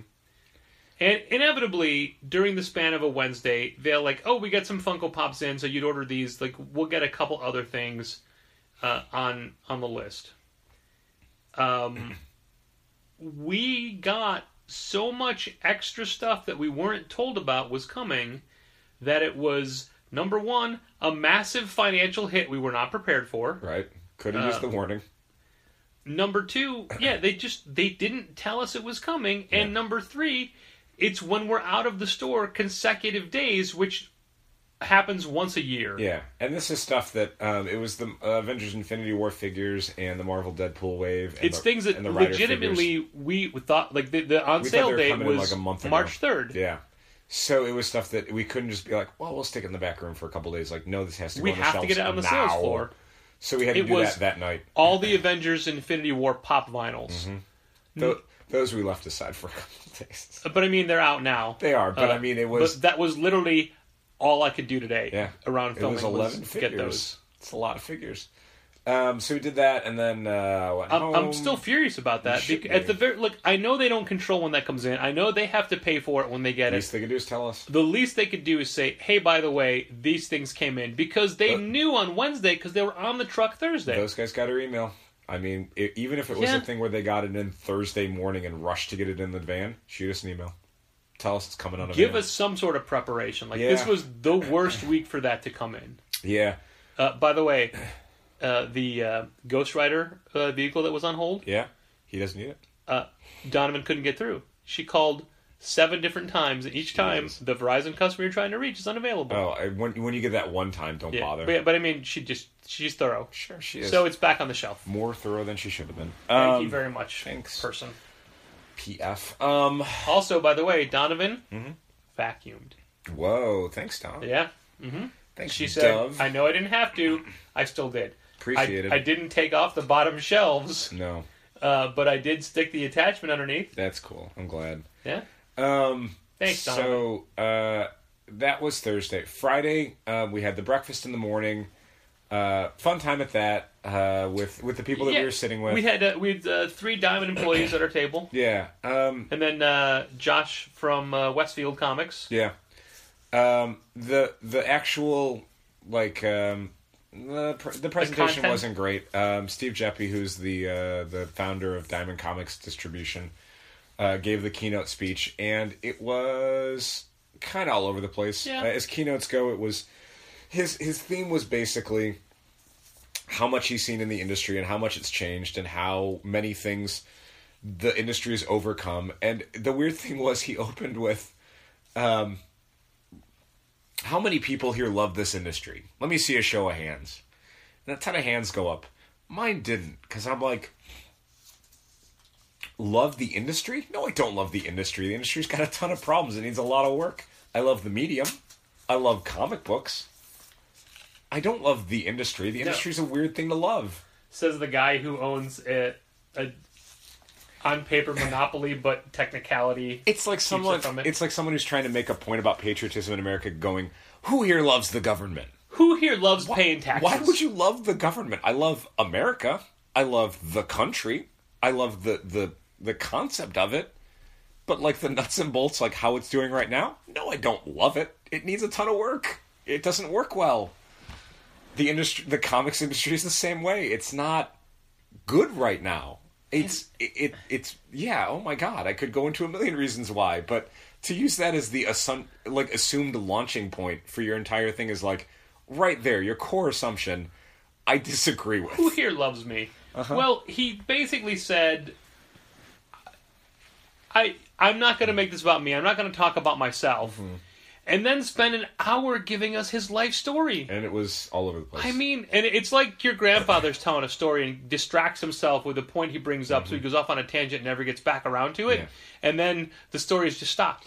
And it was also this thing about, I mean, he was going into, like almost pointing out like, hey, comics can be for everybody, or comics aren't just, for something for society to look down on. And it's like, you're fighting the last war. I don't think people believe that anymore. I was at Publishers the other day for the Diamond Retailer Summit that were basically saying the market for kids comics, the market for YA comics, the market for comics for adults is huge, is way bigger than the stuff that you guys have been dealing with over the last few decades. And it's like, so to have the CEO basically say like, basically you guys don't know this, but it's more than superheroes. Like, yeah, man, we all know. Hopefully everybody here knows that by this point. The follow-up that he didn't get to was, there's Duck Comics, too. Uh-huh. Pow, bang. And he's got this East Coast accent. He's from Baltimore. Yeah. Born and raised. And he, basically what he was trying to say is, I've been doing this for this company for 35 years. I've been in the industry for 42 years or whatever. I've seen this kind of conflict and struggle before. We'll get through it. Yeah. We always do. And it was a good message, but he could have just said it like I did and saved everybody an extra hour of time. There was a lot of stuff in there that didn't seem like it was leading up to that point, and then that was his point, and it's like, oh, okay. And then I got a text from a DC Comics employee during that breakfast. That breakfast speech. And all it said was, wake up. Because I was asleep. And my eyes were closed, I was out, but luckily my phone and my watch vibrate with a text, so I'm like, what? And I texted back, a thing my mom always used to say, I was just resting my eyes. Mm-hmm. But I needed it, man. That totally jolted me awake. Sure. And then I chastised him afterwards for not following up the other 2 times I fell asleep. Yeah. I don't bother waking up for that sort of stuff. What's the point? Sure. So after breakfast, we did C2E2 for the day. Oh, wait, I wanted to point out another thing, that there were free things on the table for breakfast. Oh, yeah. Because the sponsor for this was Diamond Select Toys. And they had, everybody got, if they wanted like right on your seat, not even on the table. Yeah, on the seat was a Steve Jeppy custom 35th anniversary Mini-Mate. Yep. And then there were a variety of, mainly mugs, like a Howard the Duck head mug, or a Spider-Gwen head mug, or a Alias Investigations mug. And these are fun things, but these boxes were massive, and I'm not carrying that around the show floor. The Spider-Gwen and Howard the Duck, I think, were 20-ounce mugs, and they're figural head mugs, so they're wide, and and there's Howard a lot Duck's of got a bill on it. There's a lot of packing in the box to keep them secure, right? And Howard had a lid as well. Yeah. So we're like, we're not. I'm not carrying those. No. Oh, don't worry. The other retailers at their table snapped them all up. We had people coming over from another table. Hey, are you gonna take those? Yeah. Can I get one of those? Go ahead. You can have it. Okay, thanks. But I mean, I'm sure Diamond would rather have them all taken than have to deal with them. I mean, they're And truth be told, I did take an Alias mug. Sure. Even though it's not the right logo for her agency, I still took it. Sure. Because it was small enough to fit in my bag. Yeah. Then we did the show. How did you think the show went?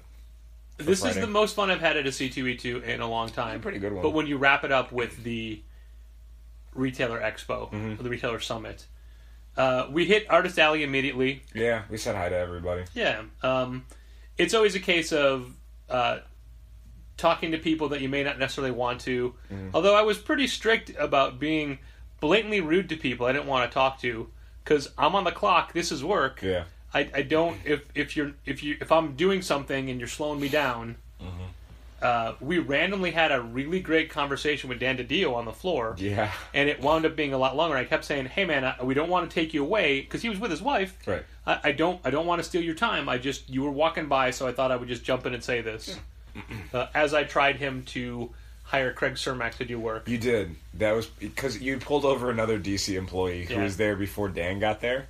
And you're like, hey, this is Craig Cermak. He's really good. Well, truth be told, it's because I just wanted to say hi to Tom Rainey, and Vince was there. But then Vince walked with us down the aisle. So I'm like, oh, here's Stephanie Mighty. Take a look at her work. And then, Craig Cermak. As I described to Dan, the first time I saw Craig Cermak's work, I'm like, he's a classic DC artist in the making. Sure. He's got to be doing DC books.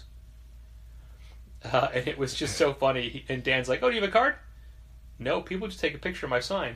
Like, oh, kid, I don't do technology. And then Dan did it, though. Yeah.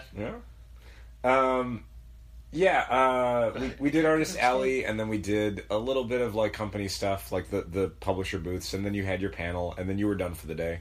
Well, it's not that I was done; it's that I had to get out to Richie Naperville Kotzen. for Richie Kotzen. Kotzen So coming. I was there until 6. Right. And Anything, the show closed at 7. Anything jump out at you from that day? I was hoping to buy sketchbooks from Tula Lotte and Annie Wu. Annie Wu didn't have a sketchbook. Right. She'd prints though, but prints are not conducive to carry around a show floor. No. And I liked her prints. I did. I got something else from her, but we'll say that for another time. Sure. Did you get a chance to get Tula Lotte's sketchbook? Here's my Tula Lotte story for the weekend. Okay. So, will you be doing a voice? This is literally the only voice I can do right now, and I wish it wasn't this one. Okay. I had said previously, I don't know if it's on the podcast, but I'd mentioned it to a few people, how excited I was that Tula Lotte was going to be at C2E2 this year. She is my favorite artist in comics right now. She's the person whose work I most look forward to seeing. And when I saw she was going to be a guest, I'm like, I don't usually need to meet people at C2E2, especially in Artist Alley. I gotta meet Tula Lotte. I gotta get something from her. And I got to meet her in San Diego the week that Supreme Blue Rose #1 came out. Oh, so I got to say, what a time. Oh man, I just read this book. I love it. Your work is amazing. What a time to be And alive. she was wearing this adorable red and white polka dot dress. So, first thing Friday when the show opened, we head over to Artist Alley. Usually, in years past, we would do like the publishers first, and then like the sales floor kind of area, and then we make our way over. But this time it's like time's limited. Artist Alley takes forever. Well, let's do Artist Alley first. fair is fair. The first thing we did was buy an Ember Moon NXT figure that you found by accident. Yeah. We were going along the wall to the end of the hall to turn left and then head down to Artist Alley, and on that left turn was like, hey, I think that's an Ember Moon figure. Or I was like, hey, wrestling figures, because usually Patrick's looking for wrestlers at C2E2 because so many booths bring wrestling figures. And we just walk over there, and the top one on the peg, I'm like, have they done an Ember Moon figure before? I don't think I've seen this. And you're like, they haven't. And you bought it. Yeah, I literally didn't have any figures in mind because I didn't know that existed. Yeah. Good thing we go to these shows. Right. But anyway, so we go to Artist Alley. We are walking down every aisle, and we get to Tula Lote's table, and she's near the front, essentially, of Artist Alley from where we were coming in. She was in aisle T. You could see the name tag on the table, nothing on it. So, like, she hasn't gotten in yet. So it's like, all right, great. It's clearly this is like the first hour. That's the risk of being Friday. on time. Fine. We'll swing back later. Like, Joelle Jones wasn't there because she was doing stuff at DC. Right. She had like a signing right away with Tom King and Clayman and whoever. So I think it's pronounced Batman. Later in the day, we swing back. Tula Lote is there, but there are like 18 people in line for her. And you can tell because everyone's got their books out, and you can see Supreme Blue Rose or like a variant cover, and you're like, God damn it. And it's like, we have too much to do. We cannot wait in this line. We'll come back near the end of the day. Usually lines are a little lighter then. People are on their way out. So we swing by near the end of the day. You did. I do. I was on my way out. Point. So I was still in the building when I got your text. So I go to her table, and I sent Patrick the picture, and it was the Tula Lote sign, and above it on the table was back tomorrow at 10 a.m. It's like, she already left for the day. So I was going back on Saturday with a friend, and so... Not in work capacity. No, correct. You could tell because I had my Goose t-shirt on under my suit instead of a shirt and tie. That was casual dress. So I go to Tula Lote's table. First thing, it's great. There's only like a couple people in line. I'm like, all right, this is cool. So we'll get Tula Lote, we'll knock this out, we'll come back. And then we can do everything else. So get in line, and there's a staff person, and they're like, are you in line for Tula Lote? Yeah. It's like, no, this is not the end. The end of the line is over there. They had to make a gap so that her line didn't run in front of everyone else's tables. Wow. And sure enough, there's like 12 people in line with stacks full of books they need to get signed. And without meaning to, I looked at it and went, fuck, no. I will come back. So we do other stuff. Eventually, like, we're back in the area, and I'm like, hey, do you mind if we check and see if Tula Lote's line is fine? My friend's like, fine. So once again, there's like 3 or 4 people in line, and there's a staff member there, and we're like, is this the end of the Tula Lote line? And she's like, it is, but it's the end of the line. You have to line up over at the end of the aisle, but you'll be the next person. So I'm like the 4th person back, basically. Sure. I'm like, yeah. and we were basically like, my friend needed to go to the bathroom, and then we were going to get food, and I'm like, do you mind if we do this real quick? Like, I've been waiting all weekend, and if we come back, I don't know if she's even going to be here. So she's like, fine. And then, so we're basically... She could have gone to the bathroom and let you wait in line. Eventually she did. Because what we didn't realize was that if you bought a sketchbook from Tula, she did a sketch inside. Mm-hmm. And those sketches were great and super detailed. And so basically standing there at the gap as like the 4th person back, I was standing there for about 25 minutes before I moved. Wow. Before I moved one spot. Wow. So I eventually, like, that person who was getting a sketchbook moved, and I got to move up to the next spot. And then the person 2 people ahead of me was getting a sketchbook, and so they were getting a sketch in it. One of the interesting... fun things that ended up happening was that Sarah Grawley's table was 2 spaces over from Tula's table. And while I'm waiting in line, Brad from Oni was there. Oh, nice. And he's like, oh, hey, I was just talking about you. I'm like, you weren't talking about me. He's like, no, I was. What is the name of that place with the pizza place with the caramelized crust? I'm like, Pequod's? He's like, yeah, Pequod's. Yeah, I was saying to them, like, you've got to go to this place that Patrick told me about. I'm like, you weren't talking about me. You were just talking about Patrick and pizza. He's like, no, but I knew you would know, and I was looking for you because I thought I saw you. I'm like, yeah. Then luckily the person ahead of me in line for Tula was just getting books signed. So it was super fast. by this point, Fran shows up for the bathroom, and she's just hanging out at the table, so she's not getting anything. And Tula's there, and I'm like, hey, I'm down for... Miss Lotte, I am a big fan. You won't know this, but I'm like, hey, I'm down from Challengers Comics in Chicago. I give her my card. I'm a huge fan. You're my favorite artist in comics. She tears it up in front of you. If you ever find yourself in the city, if you've got time on your hands, like, we'd love to have you in for anything. Can I get a sketchbook? And she's like, yeah, do you want a sketch in it? And I'm like, if you wouldn't mind, that would be great. And I'm like, hey... I'm waiting for it to be like, oh, her hand breaks, or... So I'm like, hey, real quick, is Heartless still happening? Because that was the book that she was announced as doing with Warren Ellis a million years ago. And I never want to just say, like, when's it coming out? Because I don't know if there's a story behind it. So I want to lead with, Heartless still coming out? And she's like, yeah, we're working on it. Image wants a bunch of issues in the can. And good for them for that. Warren's had some delays. She had a kid. Like, they're getting it done. She hopes it'll come out later this year. That was one of the announcements that hasn't been announced yet, but they're still expecting it to. And so usually when someone's doing a sketch for you, one of the kind of unspoken rules is... the more you keep them talking, the more intricate your sketch becomes. Right. So you don't just want to stand there staring at them while they draw. It's awkward and it's uncomfortable. Like, that's the point where you should kind of chit-chat with them, you know? So Tula Lotte on the internet has posted a ton of stuff featuring work from films. She'll do movie posters for just, sometimes for work for hire, sometimes just for herself. Or she'll do drawings of characters from films. So I'm like, hey, as someone who does a lot on films, what have you seen lately? What have you enjoyed? What's worked for you? I assume the answer is, I just had a kid. And I don't get to see movies. And she's like, films? I'm like, because I think I said movies. And she's like, films? I'm like, yeah, sorry, films, yeah. She's like, I watch a ton of films. I see an average of about 3 to 4 films a day.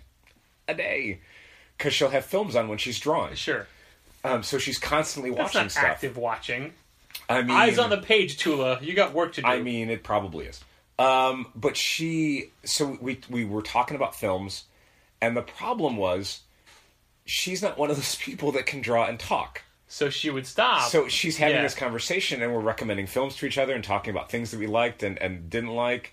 And I'm like, I'm sorry, I shouldn't say anything else I don't want to keep. And she's like, no, I like talking about films. This is great.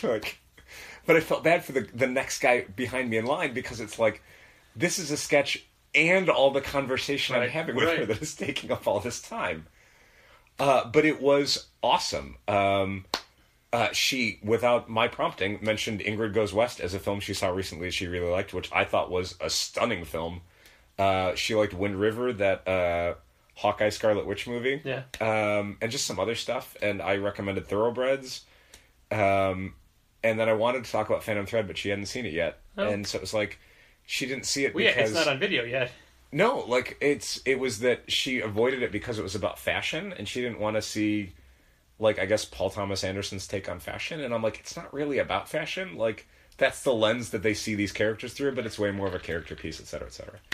But it was super rewarding to not only get this awesome sketchbook from Tula, but get a sketch in it and find out when the book that I'm anxiously waiting is coming out, and then have this awesome conversation about film with her. That was like the best part of my weekend. Was like, I can't believe this all happened in a way that made me not regret doing this, which is usually my interactions with people I like, is like, oh, I wish that hadn't happened. You're not the person I thought you would be. Well, I'm going to make you regret it a little bit. Because I talked about how much I was excited to see her as well. You at least got me an unsketched in copy of the sketchbook, right? I did not, I'm sorry. I honestly, you can share mine. I can't, it's yours. Nah. It doesn't have my name in it. Doesn't matter. Okay. I would know. Okay. I would just point out that I would have bought you one. You probably would have. I'm sorry I forgot. It's okay. You had your moment. It's good. I did. It was a great moment. I was so happy about it. You were resentful of me thanks to Brad. Yeah. I mean, there was some of that in the back of my head, for sure. A thing that I wanted to do but didn't do was both Stacey Lee and Tana Ford were there. Uh-huh. And I wanted to get a joint sketch, like a dueling sketch on the same page from both of them of Silk, because they both work on Silk. Sure. but I didn't have that kind of time on Friday. And then part of me is like, what if they hate each other? What if one of them took the other one's job? Yeah, that would be the worst thing. Yeah. But that was like an unexpected fun thing. I'm like, I should do that. I didn't. Yeah. That's all right. Yeah, not only did Mike Lee get Tula's sketchbook, he bought a page of art. Oh, man, what did he buy? It was just a page full of head sketches, but fully inked head sketches. Okay. They were blue line printed, but inked on top. Yeah. Just like face studies. Yeah, I was looking through one of her books of artwork, and it's all way out of my budget. But I'm like, oh man, tell me you don't have that Vision variant cover that you did. She's like, oh no, it sold a while ago. I'm like, oh thank God, because if it was in here, I probably would end up buying it, and I can't afford it. Mike said that she had a curse words variant cover. Oh, okay. Yeah, that would have been fun. Sure. Well, there you go. Yeah. We started our story late, i.e., late in the week, because. Well, let me jump to part of Boom's announcement at the Retailer Summit was a new initiative they have where Morgan Kaiju Perry, who listeners know from being on this podcast a few months ago, is going to work behind the register at a different store. I think every month for the rest of the year. They said Forever. and she's gonna like just to get a feel for not just Boom books, but for what's buying, how people interact with the medium, and as a way to pitch comics to people. And she came from a retail background, so she's worked in comic stores before, so she knows the score. So this was them saying, hey, we're going to do this. Who's interested? But as part of the announcement, they showed all the photos of when she already did it for us on Wednesday. Yeah. So if you were in on Wednesday, later in the afternoon, you might have gotten rung up by Morgan Perry. It's true. And we thought she was just going to like hang out and talk to people about comics, but no, she wanted to ring people up. She wanted to learn the system, which is so weird for somebody who's going to have to learn all these different systems to work for 4 hours. But what was great about it was Philip Sablik hung out for the whole time. So we got a lot of quality time talking to him. Yeah. Morgan got to interact with a bunch of our people. And at the same time, James Lucas Jones and Brad Rooks from Oni were coming by. So we all got to hang out together. And then we all went to dinner afterwards. We did. We took them out. And while the night went a lot longer than you expected, it's true. it was a great time. It may have been my favorite thing from the whole weekend. Yeah, good stuff. Because it's great to see publishers who are, they're not competitors, but they're not in the same company. Right. Interact and get along, and just the value that they place on us, the retailer. And it was also a little bit harder to go into the weekend not having a big head from the specific attention we got from multiple publishers. Yeah. And the number of, like, we got several people right away who's like, you didn't tell us that was happening. Why did you keep that a secret? Like, oh my God, I can't believe you got to do that. It's like, hey, it wasn't our thing to tell. No. We didn't post pictures as it happened. After they had their presentation and put the slideshow together, I took a photo of them at the podium with us on the giant screen, and I put that as my Facebook header, but not until it was a thing that had come out. Sure. And it was funny because, like, other publishers had said, we're thinking of doing that, and we're like, yeah, Boom is actively doing it right now. Yeah, they already did it. Yeah. It's like the end of Watchmen. Yeah. By the time they told you about it, it had already happened. But there's a level of respect that I feel that Challengers received at this event that's something that we've never experienced to this level with Challengers, never before where we used to work. Sure. And it's amazing to not only be respected, but to be looked at as tastemakers. That was going to be my punchline. Oh, I'm sorry. I was taking a longer trail to it, but yeah, exactly. Yeah. This whole podcast episode is making me feel terrible. Like, first physically, then emotionally. Oh, all right. I really enjoyed talking to people like Joel Jones, and of course Joel Jones. every time, but they're the best. We got good time with Jason Aaron. I got to talk to Scotty Young, who's always been a friend of ours, but so many of these people, like, they have these huge lines and they're doing sketches, and I just run up and it's like, hey man, just want to say hi.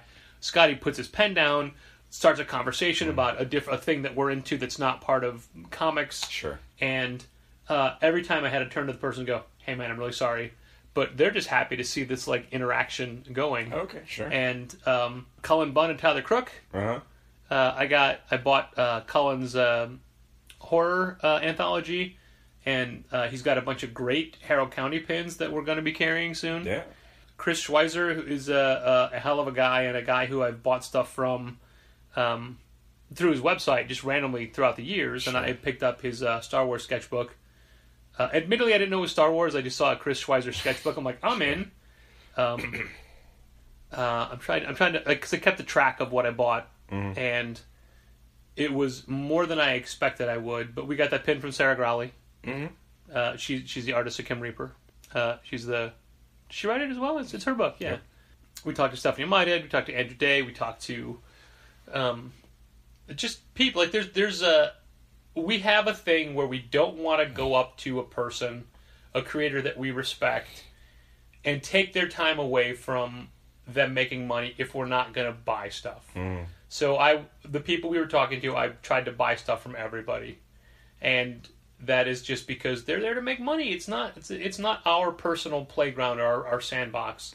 While we're still in the same business, we still respect what they do and their ability to make a living. Sure. And there's people that we admire and we hadn't met, but we didn't want to stop and talk to because we didn't want to do that, to take them away from that.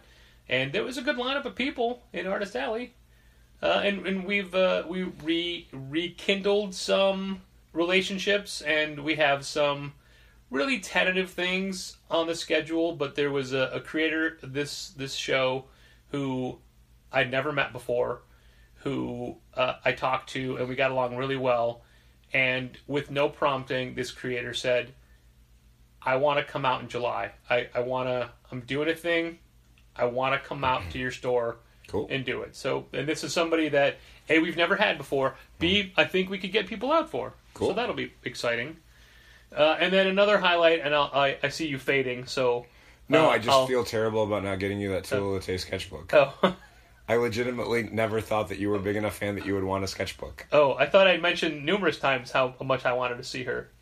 Yeah, I didn't think it was a thing where you would want a physical object, so I didn't even think about it. It's fine. It doesn't matter. I feel terrible. I got to meet her years before you did, but I still feel terrible. But I outright, I've said it to other people, but I thought I said it to you. The only thing I planned on buying were sketchbooks from Tula and from Annie. I don't think Annie didn't have one. I mean, So anyway, I'm on this panel on how to con, and one of the panelists was Jerry Duggan. However, he was late. He wasn't there on time for whatever reason, and the moderator had everything done in slides in order, and as you were talking, like questions for you would come up on the screen and for you to react to, and then you would, as you talked, there were pictures that we sent in about ourselves or whatever. But Jerry wasn't there. But when his slide came up, I grabbed the microphone and said, "I'll take this." So I talked as if I was Jerry Dugan. I think it's Duggan. I say Dugan, but it's two G's. I think it's Duggan. I think it's Dugan, actually. All right. So I talked as if I was him. And like I did just a basic intro, like, hey, my name is Jerry Duggan. I'm a pro comics writer. I'm just finishing up in Deadpool for 5 years. I got a new book from Image that just came out this week called Analog. Number 1 is available. I have a new book called Dead Rabbit coming out. The Ash Can, that's the Image table right now. Just like that basic stuff. Fine, just to do that. And then when it was there was another woman, then it was my turn, and I'm like, hey, my name is Patrick Brower. I often get confused in public for Jerry Dugan. We look identical. We sound the same. I assure you we're different people. Haha, whatever. But then it kept going. Like, every time there was a question for Jerry, I took it. Sure. And I answered as Jerry, and I started to give Jerry his own, not his own voice, because it's my voice, but I started to have, like, a Jerry personality. And some of the slides they were showing were these violent images of Analog, like people getting their heads blown off and stuff, or, shot. And I said, like, as you can see, my books are all ages, and if for the family, you can rack them in the kids section, things like that. And I really kept hammering home, like, you may not know of this character called Deadpool, but I write him, like, just like that. And my Jerry Dugan got a little conceited. Sure. And then, as Gina is talking and she's pointing out references, and she mentions, in the audience, there's Chloe from Image Comics who you could reach to, you can talk to, and blah, blah, blah. And I, in my head, thought, oh, shit. I've been mocking their things, and someone for Image is here, and I feel like a dick. And there was a point where I said, hey, everybody, I don't want to waste your time. I don't want to take time away from the people that could be giving you legitimate answers, but I'm having fun being Jerry Dugan, and if you don't mind, I'm going to continue. And people applauded, so I'm like, all right, I'm going to keep doing this. Sure. And then I had this idea, because he had a little name badge and I had a name badge. I'm like, oh man, I'm taking his and I'm putting it underneath mine, and then whoever is talking, I'll put that on top. I'm like, this is an extra level. And I had the next thing in my head of what I'm going to say, and I was spending more time on Jerry's answers than on mine. Mm-hmm. And then he showed up. Oh. And I was legitimately disappointed that this man who was advertised to be on this panel was here. Mm. And I'm like, there goes my fun. So I just slid his name tag back over. Sure. And afterwards, I went up to Chloe from Image and said, hey, I'm really sorry. I didn't mean to like disrespect any of the books or anything. And she said, are you kidding? You got both titles. You said that Analog was on sale now. You said that we had the Dead Rabbit Ashcan at the booth. You did more promotion for these books than he probably would have. That's great. And as people were telling him that I was him, he's like, yeah, you should have kept doing it. Sure. Yeah. So it was very fun. And Chloe was one of the people that I followed up with, like, hey, I'm really sorry I did that again. I don't regret it. Sure. But it was super fun. And while, as you pointed out before, that I had the whole gist of the panel wrong, it's not like I did a ton of research ahead of time. And we weren't given the questions ahead of time, so how much could I have prepared, you know? True. I felt like I was doing all right. Weirdly, after talking on camera for 2 hours today and talking all weekend, this is already a 2-hour podcast. Yeah. But ultimately, C2E2, you happy with it? I was, and then I wasn't. I had a good time, and now I feel terrible. It doesn't bother me. It's okay. Dal, what do I do with sketchbooks? You put them on a shelf. They put them on a shelf. Right. Yeah, it's fine. It's totally fine. It was thoughtless. And I got to look through Mike's. I should have considered. And you did offer to share yours with me. I did. I don't know. That's fine. Cut to Christmas when you just gave me yours. Yeah. Doesn't have my name in it. I wouldn't take it. I would not accept it. It doesn't matter. Plus, you know what? She's got her website. I can order stuff from her website anytime I want. She does. She might actually have more stuff on there than she brought to the show. And she brought a sketchbook and a print and original art, and that was it. Yeah. I've met her before. You have. It's true. And I don't remember you bringing me back a signed book from that. Nah. So I didn't get a signed book from her either. I got a signed book that I didn't ask for. I was given a signed book, and I immediately said, I know someone who would appreciate this more, so I made sure they got it. Sure. Yeah, overall I like C2E2 a lot. It's a very fun show. I think it's got a great mix of kind of everything you want out of a comic convention. It seemed really well attended the 2 days I was there. How was it? How were the crowds today? Heavy. Yeah. A lot of cosplayers. Question. Patrick, yes. What were the 2 different days you were there? What character was the most represented?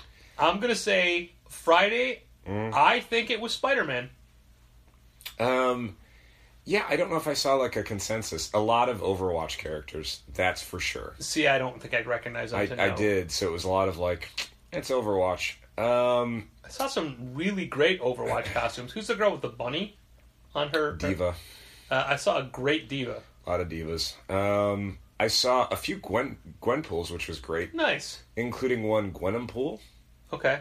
Which did a great job with taking the shark backpack and making it even more feral, like more ferocious. So I'm like, that's a great touch. I saw a great Mr. Miracle and Big Barda today on Saturday. Nice. It was a really cool couple costume. Ran into a Marco and Alana from Saga, and then a Gwendolyn and the Will. Gwendolyn and the Will were Drew and Ashley, who were customers of ours. Oh man, because yesterday Ashley was Misty Knight. Mm-hmm. I didn't see her then. But she had a great Misty Knight costume, but Drew painted her arm. Oh, that's cool. It was. I saw it on Instagram. It was That's so great. Super cool. And he was wearing a "I Love You But I've Chosen" comic shirt.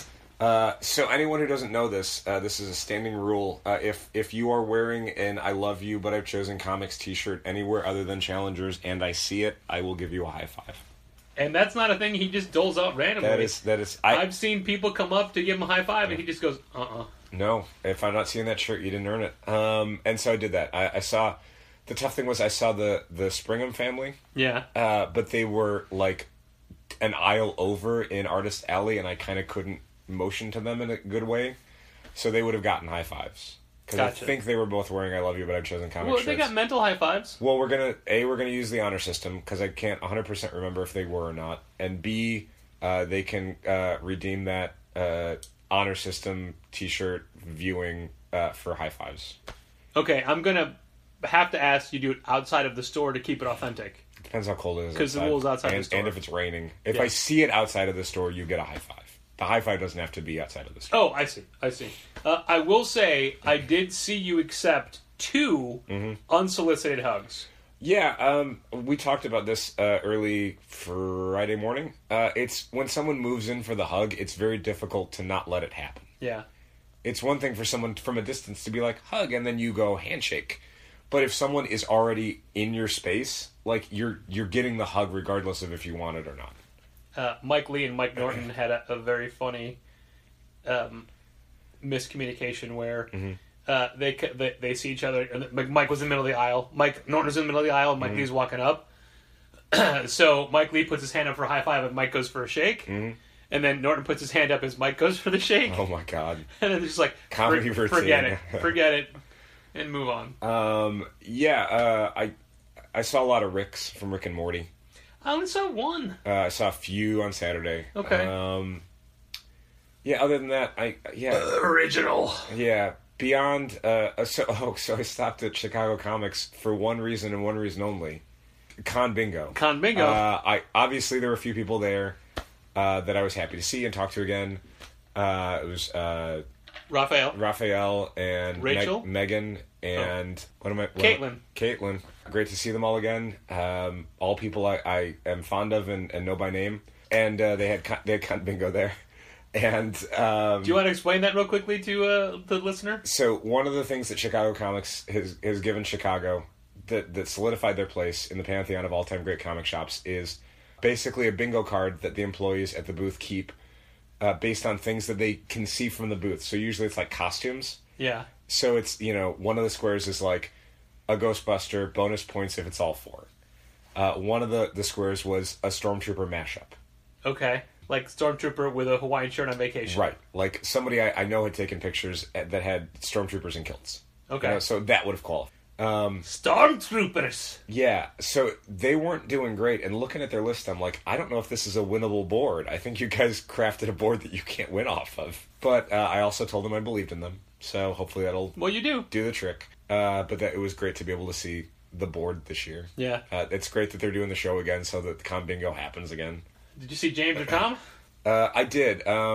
James was always busy, so I got to kind of wave to him, and I saw Tom and Susie, and again, they were busy. It's, like you were saying earlier, it's the last thing you want to do is kind of interfere with someone's business at a show. Yep. So you kind of limit how much you put in an appearance versus like, all right, I'm going to get out of your way. But yeah, no, I do. We've sometimes I worry that like, the fondness I have for a lot of the people that run C2E2 and how close its proximity is to Challengers skews my appreciation for it. But you and I have been to other shows in the Chicagoland area, and we spend a fraction of our time there. Yeah. We can't wait to get out of there. C2E2 is a show I went 2 days of. And we were genuinely excited to see just about everybody from Reed Pop, except we didn't get to see Eddie this time around. But we got time with Mike Armstrong, and he got us extra show tickets, which we sold 5 Sundays today. So if you came into Challengers on Saturday to get a Sunday ticket, you can personally thank Mike Armstrong for making that possible. And, we got to see Mike Negan, and we got to see Gabe Yoakum. I didn't get to see Lance, and he was only there today. Yeah.